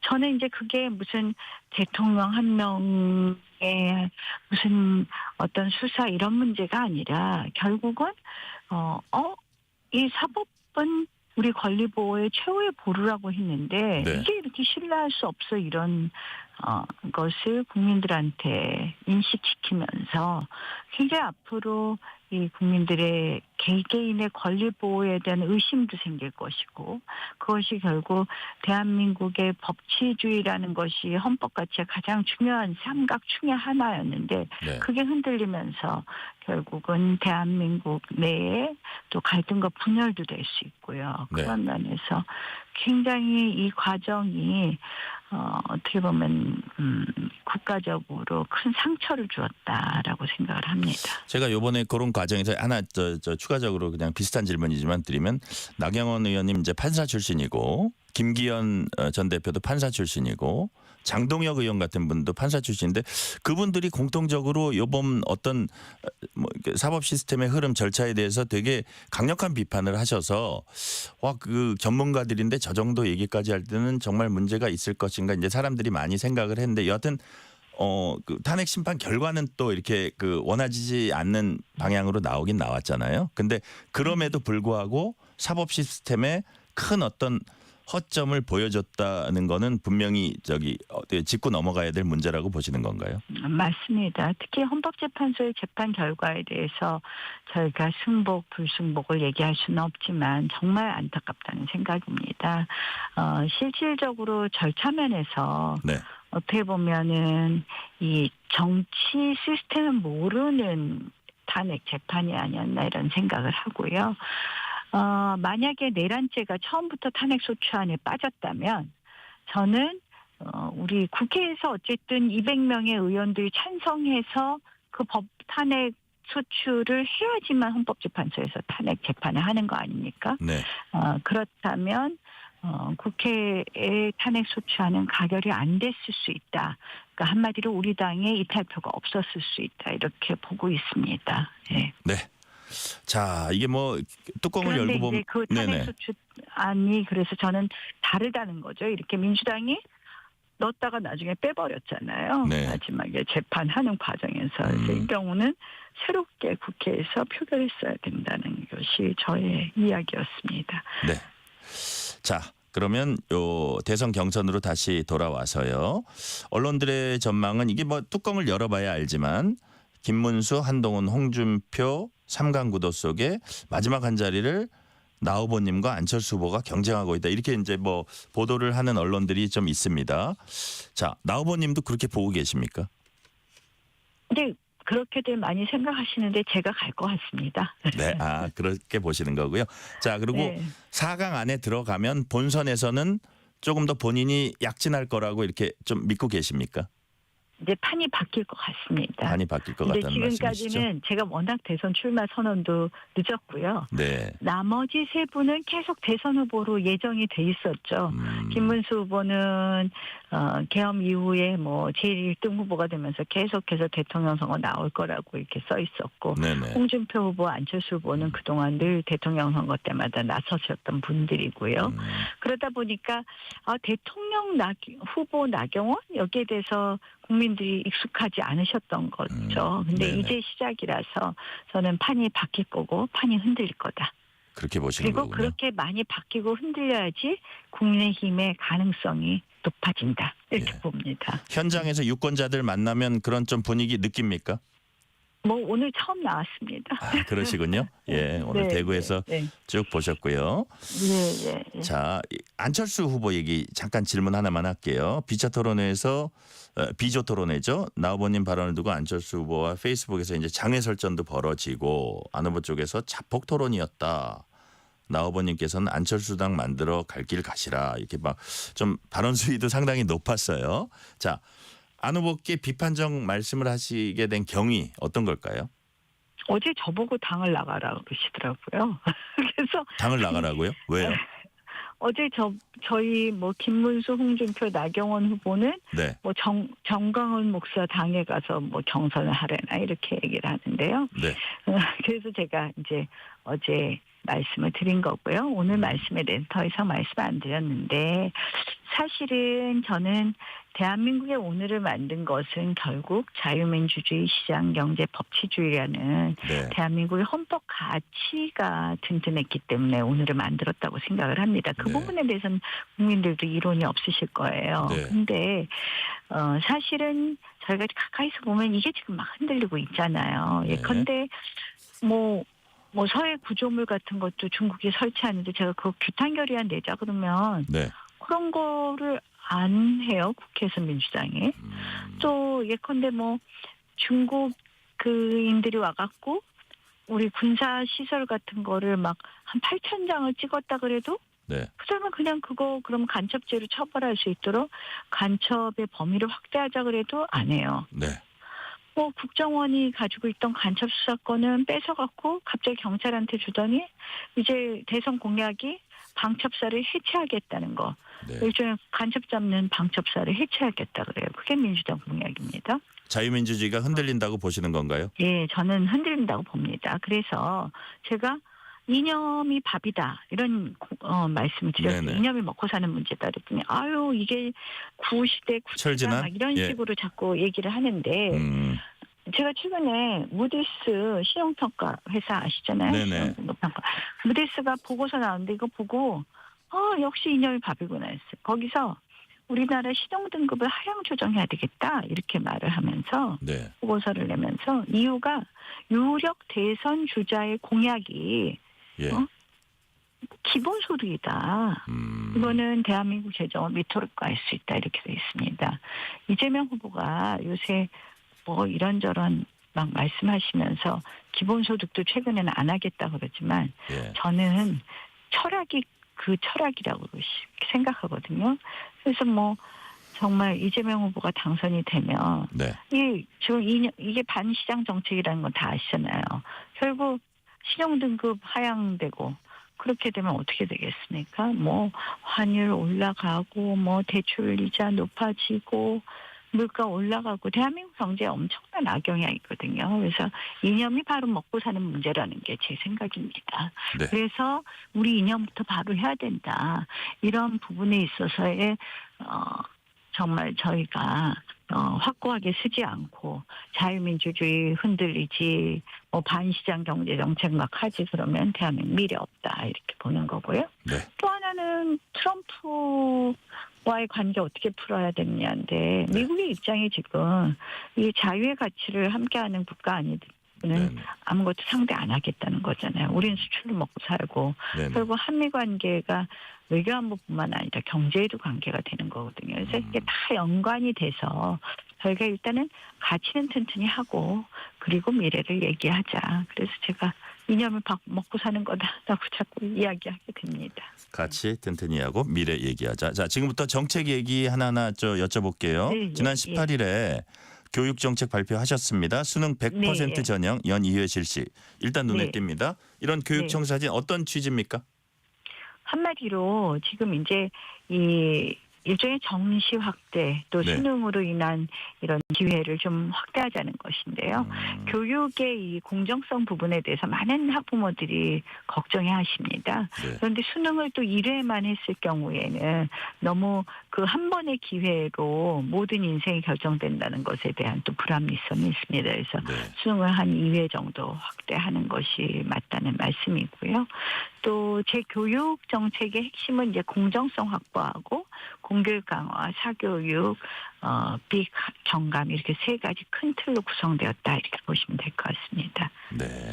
그리고 이념 교육 아웃 뭐 이런 겁니다. 그렇군요. 수능 100% 전형도 뭐 사교육비 대책도 다 이제 생각하신 걸로 보이고요. 네. 자, 이제 관련 직함도 맡으셨었는데 초저출산 고령화 사회에 대한 대책 오랫동안 고민해 오신 걸로 알고 있습니다. 국가 소멸까지 걱정해야 하는 이 난제는 어떻게 풀어가야 합니까? 저는 이제 우리가 지금 제가 이제 이번에 하면서 결국 우리 대한민국 성장 동력이 지난 10년 동안 새로운 걸 발견하지 못했다는 게 가장 큰 문제인데요. 네. 이 성장 동력이고 성장이고 결국 사람이 하는 거고 우리 사람이 없으면 대한민국 미래가 없는 게 핵심이라는 거 다 아실 겁니다. 그래서 저출산 문제는 가장 우리 대한민국의 여러 가지 정책 중에서 가장 제일 높은 가장 높은 순위에 가치다. 두어야 되는 정책이다. 네네. 그렇게 생각을 하고요. 사람이 없으면 지속 가능하지 않잖아요. 네네. 제가 늘 헝거리 모델을 얘기를 하는데 이 헝거리가 한 10년 전쯤에 이 논쟁이 붙은 거예요. 이 출산율이 점점 저하하면 결국 이 노동 생산 가능 인구가 없어진다. 어떻게 할 것이냐. 네. 이런 부분을 이민으로 태울 것이냐. 아니면 우리 국민들을 더 정말 아이를 많이 낳게 할 것이냐의 치열한 논쟁 끝에 이민자의 나라가 돼서는 안 된다라는 결단을 내리고 네. 저출산 정책에 가장 돈을 많이 투자했습니다. 복지가 아니라 투자입니다. 그렇게 해서 1.2 정도 하던 출산율이 1.55로 높아졌습니다. 그래서 저는 그런 우리가 각오로 저출산 정책을 해야 된다. 뭐 연금 문제고 또 새로운 산업 문제고 다 출산율하고 관계되는 거고 저출산 고령화 사회랑 관계되는 거거든요. 그래서 이 저출산 정책은 토탈 정책이어야 됩니다. 플러스 문화까지 바꿔야 되는 거죠. 그래서 제가 하는 대표적인 주거 안정을 위해서는 신혼부부 결혼한다면 2억 원을 1% 20년 거치로 구워주자. 그래서 아이 하나 낳으면 원금 탕감, 이자 탕감, 둘 낳으면 원금 3분의 1 탕감해서 넷 낳으면 완전 탕감하자라는 게 저가 야심차게 밀고 있는 정책 중에 하나고요. 또 하나는 아이 키우기 좋고 또 고령인들은 지금 다 연세 드신 분들은 간병인 걱정들 하시거든요. 근데 간병인 서비스나 가사 보육 도우미 서비스를 누구나 받을 수 있게 하는 그런 좀 정책을 마련하려고 하는데요. 그래서 제가 99만 원 시대를 열겠다. 이게 제 공약 중에 하나입니다. 자, 네네. 예, 외국인 근로자 차등 임금제 도입으로 가능합니다. 네. 당 원내대표도 지내셨지만 국회 상임위원장은 외교통일위원장 역임하셨습니다. 지금 통상외파고 높고요. 안보 문제도 핵무장론 등 정리해야 할 현안 쌓여 있고 트럼프는 아마도 통상과 방위비 연계시켜서 나올 겁니다. 대한민국이 이 난제를 어떻게 헤쳐나가야 합니까?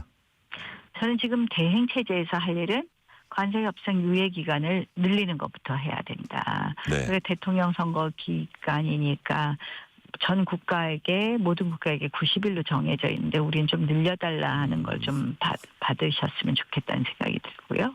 그다음에 이제 두 번째로 이 문제를 할 거는 저는 대통령이 되면 트럼프 대통령 제일 먼저 만나겠습니다. 제가 보니까 트럼프하고 통하는 후보는 국민의힘에 저밖에 없습니다. 이번에도 트럼프의 정책 브레인이라고 하죠. AFPI의 프레드 플라이스가 방한하면서 저를 만나고 갔습니다. 결국은 이 백악관에 가서 그리고 이 담판해 본 사람도 저 나경원밖에 없습니다. 지금 나와 있는 많은 후보 중에. 문재인 정부 그 엉터리 같은 종전 선언을 추진하려고 했을 때 제가 백악관 가서 존 볼튼 국가안보보좌관하고 담판했었습니다. 그래서 저는 대통령이 되면 제일 먼저 할 일은 트럼프 대통령 만나는 일이다. 그리고 그것은 결국 원샷 딜밖에 안 될 것이다. 이번에 일본 협상단하고 만나서도 불쑥 방위비 이야기 끝내셨거든요. 그래서 사실은 기간을 좀 유예받고 저는 그거 제일 먼저 하겠다 말씀드립니다. 그동안에 그래도 외교 무대에 많이 갔었고 정말 미국 워싱턴에 그래도 인맥 또 백악관 가서 담판해 본 그런 경험으로 네. 제대로 하겠다는 말씀드립니다. 네. 자, 최근에 드럼통 퍼포먼스 하셨습니다. 야당 쪽에 민주당 쪽에서는 공포 마케팅이다. 그리고 너무 원색적으로 뭐 특정인을 연상시킨다 이러면서 이제 고발도 할 방침이란 얘기까지 제가 들었었는데 그럼에도 불구하고 이런 퍼포먼스를 하신 이유가 뭡니까? 민주당이 아팠나 봐요. 굉장히 강력하게 반발하던데 네. 저 고소할 거면 그렇게 얘기하는 네티즌들 먼저 고소하셔야 되는 거 아닌가 이런 생각이고요. 네. 사실은 이재명 후보가 당선됐을 때 대한민국은 정말 저는 너무 1인에게 모든 권력이 집중된다 하는 그런 공포심 다 가지고 계신다고 생각합니다. 네. 특히 이재명 후보는 예전에 이런 얘기를 했습니다. 권력은 잔인하게 써야 된다. 네. 문재인 정부 때는 적폐청산으로 온 나라가 시끄러웠다면 아마 이재명의 민주당, 이재명의 나라는 내란몰이, 내란 세력으로 네. 모든 이 청산을 하지 않을까 이렇게 생각을 합니다. 뭐 지금도 국회 본회의장에서 민주당 의원들이 내란 정당이라고 막 소리 지르거든요. 네. 그래서 저는 아주 대한민국이 혼란스러울 것 같다. 공포스러울 것 같다 이렇게 생각합니다. 네. 지금 한덕수 대행 출마 가능성이 아직 열려 있는 것 같은데 만약에 이제 국민의힘 후보로 선출이 되시고 나중에 한덕수 대행이 나와서 어떤 의미 있는 지지율을 받는다면 뭐 이거 단일화도 고려해야 된다고 보세요? 뭐 국민들의 염원은 이재명 후보는 안 된다라는 것이 가장 크다고 생각을 합니다. 그런 국민들의 마음을 담기 위해서라면 어떤 가능성도 열어놓아야 된다고는 생각합니다. 네. 자, 지금 이재명 대표는 안 된다 이게 뭐 국민들의 생각이다 말씀을 하셨는데 여러 수치상 보면요. 지금 어쨌든 수치상으로 국민의힘 경선 후보들 현재로서 많이 앞서가고 있습니다. 이걸 앞으로 40여일 안에 극적인 반전을 이룰 수 있다고 보시는지 만약에 그렇다면 그 관건은 뭐라고 보세요? 나경원이 국민의힘 대통령 후보가 되는 것이고 네. 그다음에 한덕수 후보 총리를 꺾으면 되지 않을까 이렇게 생각을 하면서 네. 결국은 민주당 이재명 후보가 지금 이제 선거가 돼서 아름다운 말을 많이 하는데요. 얼마나 신뢰할 수 없는 후보인지를 국민들이 잘 아시게 하는 그런 과정이 되지 않을까 이렇게 생각합니다. 예, 방금 나경원 의원님께서는 그 관건이 반전을 이루는 관건이 나경원 의원이 후보가 돼야 되는 관건이라고 하셨는데 맞습니다. 자, 네. 마지막으로 질문을 제가 거기에 연관되는 질문을 드리면 자, 국민들에게 어필할 수 있는 이제 기회일 수도 있고요. 국민의 선택은 왜 나경원이 되어야 합니까? 대한민국이 이 지경에 된 것은 정치가 완전히 무너졌기 때문입니다. 그래서 의회를 알고 정치를 아는 사람이 정치를 복원하는 것부터 저는 나라가 편해지는 길이라고 생각을 합니다. 나경원은 사실은 23년 정치 여정 의회에서 보냈습니다. 그 의회를 잘 알고 지금의 의회를 아는 나경원이 그걸 잘 해결할 수 있다고 생각을 하고요. 두 번째로는 지금 가장 중요한 것은 역시 외교력이라고 생각을 합니다. 지금 외교가 안 보이고 동맹입니다. 그 외교력을 제대로 갖춘 사람, 정말 백악관과 담판할 줄 아는 사람, 세계 정상과 여러 가지 기회에 협상도 하고 회의를 해본 사람, 네. 저 나경원이 유일하다고 생각합니다. 그런 면에서 저 나경원이 대통령이 되어야지 이 야당의 협조도 잘 얻고 또 대한민국 국익을 위해서 이 대한민국을 이끌어갈 수 있다 이렇게 생각합니다. 네. 오늘 말씀은 여기까지 듣겠습니다. 지금까지 나경원 국민의힘 대선 경선 후보였습니다. 의원님 말씀 감사합니다. 고맙습니다. 편지 왔습니다. 퇴근길 지친 당신에게 힘이 되는 뉴스를 전해드립니다. 매일 저녁 당신과 함께 읽는 세상 이야기. KBS 1라디오 뉴스레터 K.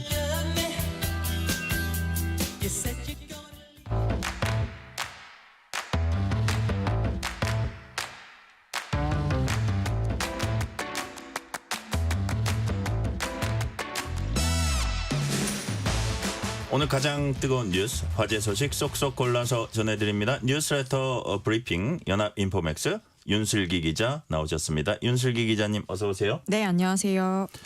좀 아까 들려온 소식입니다. 안타까운 소식입니다. 프란치스코 교황이 선종하셨어요. 네, 그렇습니다. 프란치스코 교황이 현지 시간으로 21일 선종했습니다. 향년 88세인데요. 프란치스코 교황은 지난 2013년 교황직에 오른 이래 약 15년 동안 바티칸의 개혁을 이끈 진보적인 인물로 평가받아 왔습니다. 네. 특히 소외된 이들과 함께하는 교회, 가난한 자들을 위한 교회라는 메시지를 일관되게 전하며 전 세계적인 공감을 얻었는데요. 2014년에는 우리나라도 공식 방문해 아시아 청년들과 만남을 갖고 네. 세월호 희생자들을 위로하는 등 깊은 울림을 남긴 바 있습니다. 1936년 아르헨티나 부에노스아이레스에서 태어난 교황은 역사상 최초의 예수회 출신 교황이자 최초의 신대륙 출신 교황이었는데요. 또 프란치스코라는 이름을 처음 사용한 교황이기도 합니다. 최근 건강이 악화돼 지난 2월엔 기관지염 증세로 병원에 입원했고 이후 급성 호흡부전까지 겪으며 고비를 넘겼지만 끝내 숨을 거뒀습니다. 프란치스코 교황은 교황청 내부뿐만 아니라 전 세계 카톨릭 신자들에게도 큰 상징적인 존재였던 만큼 전 세계적으로 깊은 애도가 이어질 것으로 보입니다. 네, 이번엔 아파트 화재 소식입니다. 오늘 아침에 서울 관악구 봉천동에 있는 아파트에서 불이 났습니다. 인명피해 상황 어떻게 됩니까? 네, 오늘 화재는 오늘 오전 8시 17분쯤 서울 관악구 봉천동에 있는 지상 21층 규모의 아파트 4층에서 발생했는데요. 이 불로 1명이 숨지고 6명이 크고 작은 부상을 입었습니다. 특히 4층에서 지상으로 추락한 70에서 80대 여성 2명은 전신 화상을 입고 중상 상태로 병원으로 옮겨졌는데요. 그 외에도 경상자 4명이 발생했고 연기를 흡입한 주민 7명이 인근 병원에서 치료를 받고 있습니다. 불은 신고 접수 13분 만인 오전 8시 30분 재난 대응 1단계가 발령되면서 소방 인력 153명과 장비 45대가 동원돼 진화에 나섰거든요. 불은 오전 9시 54분쯤 완전히 진화됐고 현장에는 검게 그을린 천장과 녹아내린 옷걸이, 재로 뒤덮인 환풍구 등 당시 화재의 심각함을 보여주는 흔적이 고스란히 남아 있었습니다. 아파트 내외부로 불길이 번지면서 주민 대부분이 큰 공포에 휩싸였고 구조 과정에도 어려움이 많았던 것으로 알려졌습니다. 네. 근데 이번 아파트 화재는 단순 화재가 아니라 방화로 이제 확인됐다고 제가 들었거든요. 네. 용의자 신원 같은 게 좀 나온 게 있어요? 네, 일단 경찰은 이번 화재가 방화로 인한 인재였다고 밝혔거든요. 네. 불은 4층 복도에서 시작됐고 그곳에서 숨진 채 발견된 변사자가 바로 방화 용의자인 것으로 확인된 겁니다. 지문 감식 결과 이 변사자는 사전에 방화 도구를 준비한 용의자와 동일 인물로 파악이 됐습니다. 네. 해당 인물은 화재 직전에 본인이 거주하던 인근 빌라에 유서도 남겼는데요. 유서에는 엄마 미안하다, 할머니 잘 모셔라 라는 문구와 함께 병원비로 쓰라며 5만 원이 남겨져 있었습니다. 범행에는 액체 연료를 담은 통과 농약 살포기 형태의 도구가 사용된 것으로 추정되고 있고요. 실제 현장 CCTV에는 흰색 모자와 마스크를 쓴 인물이 흰 통과 살포기를 연결해 불을 붙이는 장면이 포착되기도 했습니다. 또 사건 발생 15분 전에는 인근 빌라 앞 쓰레기 더미에서도 불이 났는데 이 또한 이 동일인의 사전 범행으로 확인이 됐습니다. 네, 유서는 그 전에 거주하던 빌라에 남겼고 지금 네. 이제 아파트에 살면서 방화를 해서 본인은 이제 숨졌다는 건데 그렇게 우리가 추정하고 있잖아요. 네. 유서도 있으니까. 네. 자, 일부러 불을 질렀다 방화했다면 그 이유가 있을 겁니다. 지금 좀 밝혀진 게 있습니까? 네, 일단 경찰 조사에 따르면요. 앞서 말씀드린 이 60대 남성 A씨인데요. 방화 네. 용의자가 이 아파트의 과거에 거주하며 층간소음 문제로 갈등을 겪어왔었던 것으로 드러났습니다. 이 용의자인 A씨는 지난해 말까지 이 아파트 3층에 거주를 했는데 위층 주민과 반복적인 층간소음 문제로 마찰이 있었던 겁니다. 지난해 9월에는 화재가 발생한 바로 그 4층 주민과 폭행 사건까지 벌어졌거든요. 네. 당시 경찰이 출동한 기록도 남아 있습니다. 다만 당시 피해자가 처벌을 원치 않아 형사처벌은 이루어지지 않았거든요. 경찰과 소방당국은 현재 정확한 화재 원인과 범행 경위에 대한 합동 감식을 진행 중이고요. 특히 경찰은 이 사건이 단순한 자해 시도가 아니라 명백한 계획적 방화라는 점에서 중대한 형사사건으로 보고 있습니다. 네. 자, 주제 바꿔봅니다. 필리핀 한 관광지에서 한국인 관광객이 강도의 총격으로 숨졌습니다. 안타까운 소식입니다. 오토바이 강도에게 당했다 이렇게 알려졌어요. 네, 맞습니다. 현지 시간으로 지난 20일 오후에 일어난 일인데요. 필리핀 북부 루손섬 앙헬레스시 코리아타운 인근에서 한국인 관광객 한 명이 강도의 총격을 받고 숨졌습니다. 피해자는 오토바이를 탄 2인조 강도에게 가방을 빼앗기려다 저항을 했고 이 과정에서 총격을 당한 것으로 전해졌습니다. 목격자에 의해 신고가 접수됐고 피해자는 약 30분 후 병원으로 이송됐지만 끝내 숨졌습니다. 사건이 사실 대낮에 발생을 했거든요. 현지 경찰은 강도범의 신원과 도주 경로를 쫓고 있는데 주 필리핀 대사관은 즉시 사건 파악에 나섰고 유족 지원과 함께 필요한 영사 조력을 제공하고 있다고 밝혔습니다. 특히 사건이 발생한 이 앙헬레스는 한국인 관광객과 교민이 많이 거주하는 지역으로 반복적으로 강력 범죄가 발생해 온 곳이기도 한데요. 현지 대사관은 총선을 앞두고 정치적 긴장이 고조되면서 전반적인 치안이 불안정하다며 안전에 각별한 주의를 당부하기도 했습니다. 네. 자, 필리핀 내에서 한국인 대상으로 한 강력 범죄 이제 자주 발생하고 있다고 하는데 그 이유가 뭘까요? 안타깝게도 필리핀에서는 한국인을 상대로 한 납치, 강도, 총격 사건이 지금 꾸준히 발생해 오고 있거든요. 가장 큰 원인은 불안정한 치안과 허술한 지역 보안 시스템 때문입니다. 특히 이제 관광객과 교민이 많이 모여 있는 지역은 범죄 타깃이 되기 쉬운 환경이기도 합니다. 이달 초에도 필리핀 자택에서 납치됐던 한국인이 20일 만에 풀려나는 일이 있기도 했거든요. 이 남성은 지난달 15일 자택에서 일부 무장한 강도 6명에 의해 납치됐고 이후 가족의 신고로 현지 경찰이 수사를 진행해 왔습니다. 현지 교민인 피해 남성은 납치된 이튿날 한국인 지인에게 전화를 걸어 납치범들이 상당한 액수의 몸값을 지불을 요구한 것으로 알려졌고요. 범인들은 이 남성을 자발적으로 풀어준 것으로 알려졌지만 정확한 경위는 확인되지 않았습니다. 범인들은 아직 잡히지 않은 상태로 여전히 수사가 진행 중이기도 합니다. 지난달에는 또 수도 마닐라의 번화가에서 또 다른 교민이 총격으로 사망하기도 했습니다. 네. 자, 현지 대사관 등 우리 외교 당국도 대응에 나섰습니다. 지금 어떻게 진행되고 있습니까? 외교부와 주 필리핀 한국 대사관은 사건 인지 직후 피해자 신원 확인과 유족 지원에 일단은 나선 상태고요. 현지 경찰과 긴밀히 협조하며 신속한 수사를 요청한 상태입니다. 대사관은 사건 발생 이후 즉각 긴급 안전 공지도 발송을 했고요. 특히 교민 밀집 지역이나 심야 시간 외에도 강력 사건이 발생할 수 있는 만큼 주의가 필요하다라고 강조했습니다. 대사관은 또 최근 필리핀에서 강도, 납치, 총격 등 범죄가 잇따르고 있는 만큼 긴급 연락망 점검과 지역별 치안 안전 실태도 조사도 병행하고 있습니다. 여행객들에게는 외출 시 가급적 단독 행동을 피하고 고가의 물품을 노출을 자제할 것을 권고하고도 있습니다. 네. 지금부터는 흥미로운 판결 내용 좀 살펴보겠습니다. 부모가 자녀의 여권에 기재된 영문 이름 철자 변경을 요청했는데 외교부가 이를 거부를 했습니다. 이게 이제 법원에 갔는데 법원은 외교부의 이 같은 조치가 위법하다 이렇게 판결을 내렸습니다. 이게 어떻게 된 겁니까? 네, 서울행정법원은 지난 2월 5세 아동 A양의 부모가 외교부를 상대로 낸 여권 영문 성명 변경 거부 처분 취소 소송에서 원고 승소 판결을 내렸습니다. 사건은 2023년 8월 A양의 부모가 첫 여권을 신청하면서 이름 중 태씨라고 있는 것, 태라는 글자를 TA라고 표기해달라고 요청한 데서 시작이 됐거든요. 근데 관할 지자체에서는 해당 표기가 국어 로마자 표기법에 어긋난다며 TAE로 표기된 여권을 발급했습니다. 부모는 TA가 영어권에서 일반적으로 쓰이는 표기 방식이고 발음상 차이도 없다며 재차 TA 표기를 요청했지만 받아들여지지 않았고 이게 바로 외교부에 처분을 취소해달라는 소송을 제기하게 된 겁니다. 네.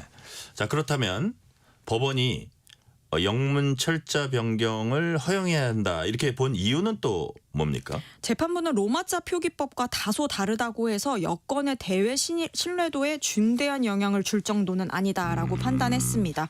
또 원고가 원하는 영문 표기가 범죄 악용 등 특별한 우려가 없는 이상 이를 막을 명확한 근거도 없다라고 밝혔는데요. 문체부가 고시한 국어 로마자 표기법 역시 법적 구속력이 있는 규정이 아니라 가이드라인 수준이라는 점도 강조했습니다. 그러니까 캡, 모자, 냅 뭐 낮잠 이런 영어에서 A를 에라고 발음하는 단어가 많기 때문에 TA를 태로 읽는 것도 충분히 상식적인 선택이다라는 게 재판부의 설명입니다.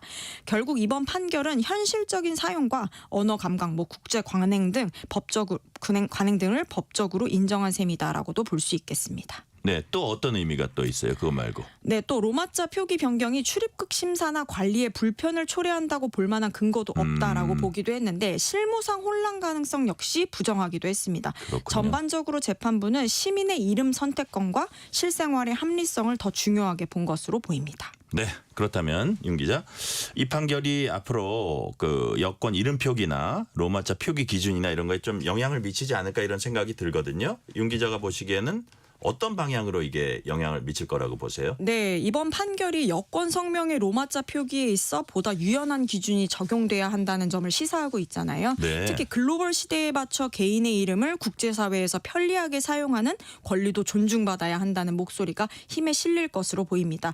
실제로 해외 거주 중이거나 국제 업무를 자주 수행하는 국민들은 영어권 발음이나 관행에 맞춰 이름 표기를 좀 조정하려는 경우가 많잖아요. 네. 그동안은 국어 로마자 표기법을 근거로 제안해 왔지만 이번 판결로 인해 보다 개인의 의사를 존중하는 방향으로 절차가 개선될 수 있습니다. 전문가들도 이름은 개인의 정체성과 직결되는 중요한 요소이기 때문에 실질적인 혼란이나 위법 가능성이 없다면 유연한 해석이 필요하다라고 강조하고 있는 상황입니다. 네. 오늘 말씀은 여기까지 듣겠습니다. 지금까지 뉴스레터 브리핑 연합 인포맥스 윤슬기 기자였습니다. 윤슬기 기자님 말씀 감사합니다. 고맙습니다.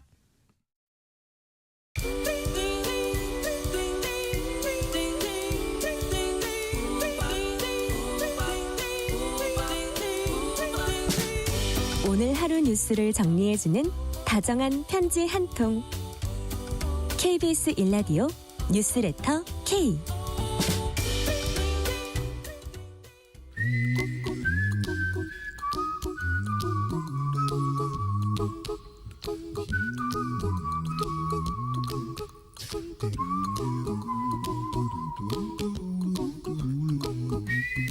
나오셨습니다. 권혁중 평론가님 어서 오세요. 네, 안녕하십니까. 자, 지난 몇 주 동안에 모든 눈이 트럼프의 입으로 쏠렸습니다. 미국 관세 이슈가 증시도 환율도 들었다 놨다 했거든요. 이제 좀 안정이 됐습니까? 시장에서는 이제는 끝으로 가고 있다. 아, 그래요? 네, 이렇게 좀 평가를 하고 있습니다. 일단은 이번 주도 역시나 트럼프 대통령의 입으로 인해서 환율이나 증시에 영향을 받겠지만은 그 영향력은 점점 시간 갈수록 덜할 수도 있다라고 나오는데요. 일단 오늘 기준으로 3시 반 환율 종가를 본다 그러면 1,419원 10전 이렇게 기록을 했는데 이게 상당히 낮아진 겁니다. 이게 4월 9일 날 같은 경우는 1,484원까지 갔었거든요. 네. 그러니까 환율이 굉장히 오르다가 지금 이제 계속 지금 떨어지고 있거든요. 그래서 이제는 달러의 가치가 점점점 내려가고 있습니다. 그래서 약달러 기조가 보여주고 있고 특히 이제는 달러 인덱스를 이제 주목을 하셔야 되는데 달러 인덱스는 주요 통화 6개 대비해서 이제 달러의 가치를 보여줍니다. 달러 인덱스가 2월 3일 같은 경우에는 108까지 갔었어요. 근데 지금은 97까지 떨어졌습니다. 그러니까 100을 기준으로 봤을 때 100보다 낮다. 그러면은 이제는 약달러 기조로 가고 있다. 이렇게 보는 거고 100 넘는다. 그러면 이제 강달러인데 지금 이제 97까지 떨어졌으니까 사실상 지금 이제 달러의 약세가 보여주는 거고 지금 달러가 갑자기 이렇게 떨어지는 이유는 지금 미국 예외주의가 깨졌다. 이런 얘기가 나오거든요. 그러니까 그동안 사실 작년에 그랬습니다. 세계 각국에 대한 가치가 떨어지고 증시 안 좋고 뭐 좋은 게 하나도 없어요. 그런데 미국만 좋았거든요. 그래서 그 당시에 생겼던 용어가 미국 예외주의였습니다. 미국은 올라. 다른 건 다 안 좋아도 미국 증시는 올라. 이런 어떤 예외주의가 있었는데 지금은 다르죠. 지금 트럼프 대통령이 깬 거예요. 그거를. 완전 깼죠. 그래서 이제는 예외주의가 완전히 깨졌거든요. 그러니까 돌려 얘기하면 신뢰가 깨졌다는 거죠. 예.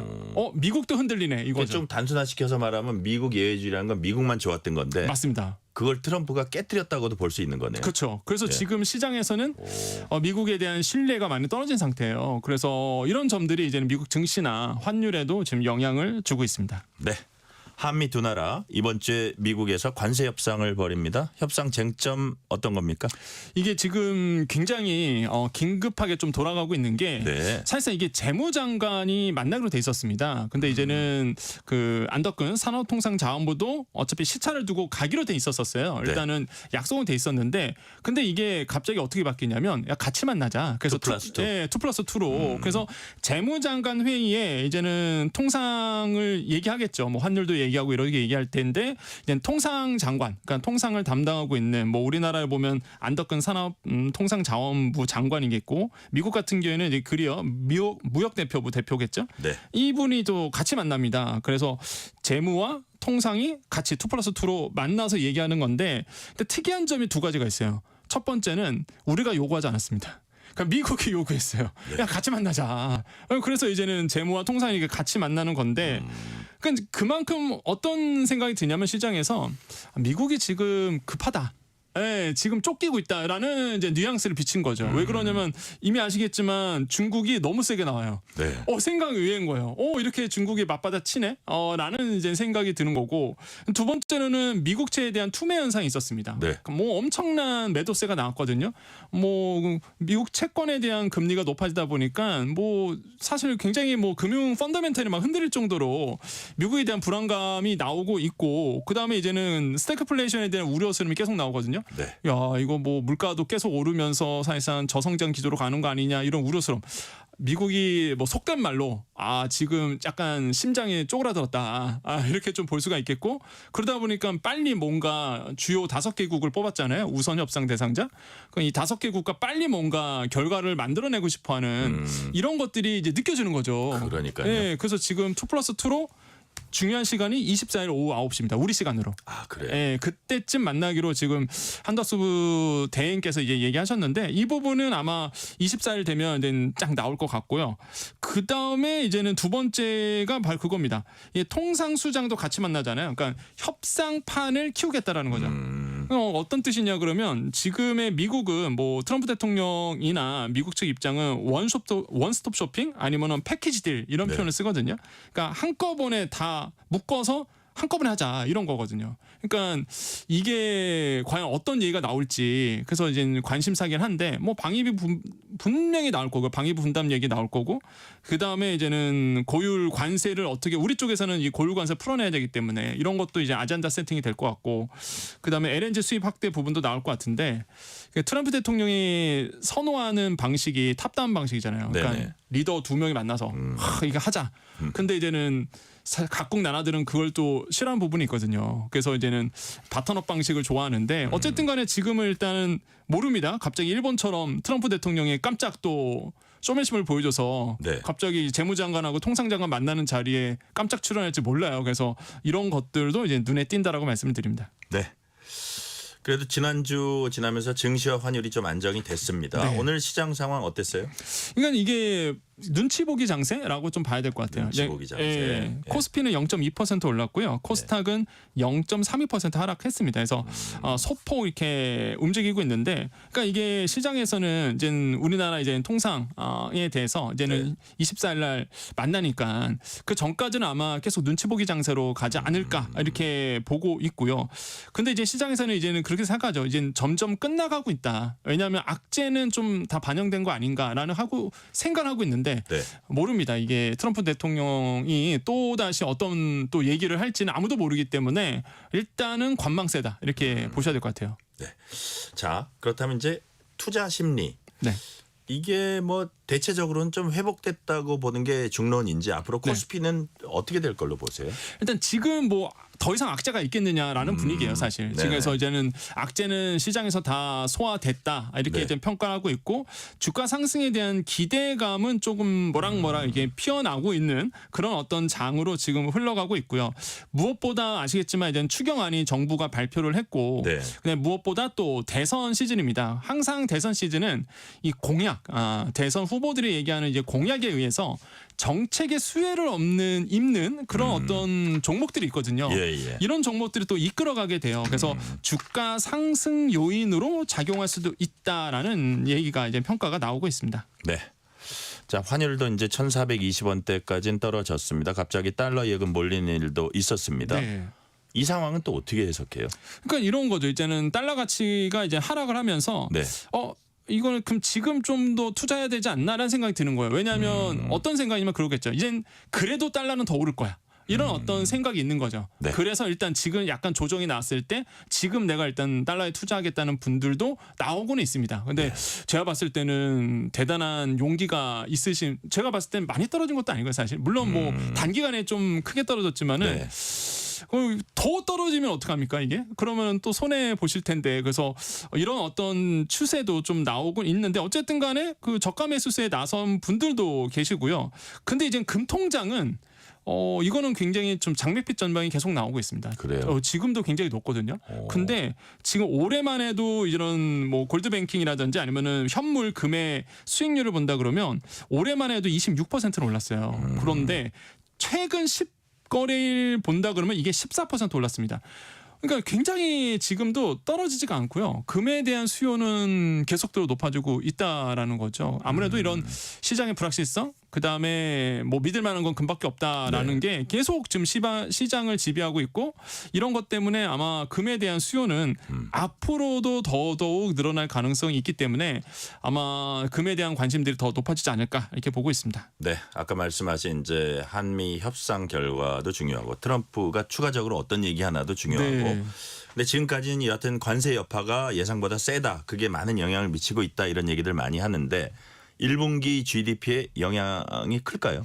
저는 상당히 있을 것 같다는 생각합니다. 그래요? 일단 이게 사실 뭐 트럼프 대통령의 그 이슈 때문에, 사실 정책에 대한 이슈 때문에 그런 것이 있어도 또 한 가지가 우리가 정치적으로 큰 변화를 겪고 왔습니다. 1분기 네. 때. 그러다 보니까 사실상 이 시기를 거치면서 사실상 그 적절한 타이밍에 적절한 정책이 나오지 못했거든요.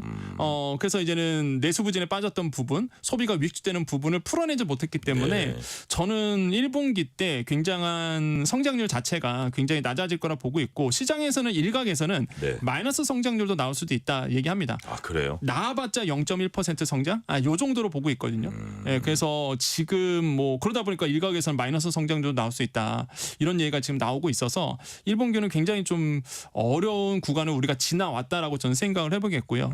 일단 GDP를 따진다 그러면 소비가 있고요. 그다음에 투자도 있고 정부 지출도 있고 순수출, 이렇게 이제 합쳐져서 GDP를 구성하는데 뭐 하나하나씩 따져보면 답이 있어요. 소비 어렵잖아요. 지금. 그러니까요. 예, 그렇다고 뭐 정부 지출을 늘린 것도 아니었고, 그나마 지금 이제는 추경이 들어가니까, 그래서 저는 좀 추경에 좀 2분기 때는 추경을 좀 기대하고 있는데, 지금 뭐 그나마 순수출이 좀 1분기 때는 그래도 수출이 잘 돼서 그나마 다행인데, 그래도 일단은 워낙 소비와 정부 지출과 투자가 이루어지지 않았기 때문에 네. 어려운 상황으로 이제 갈 거다 이렇게 보고 있습니다. 네, 지금 뭐 경기 부양 얘기도 잠시 스쳐가면서 하셨는데 한국은행 금융통화위원회가 지난주에 기준금리 동결했습니다. 네.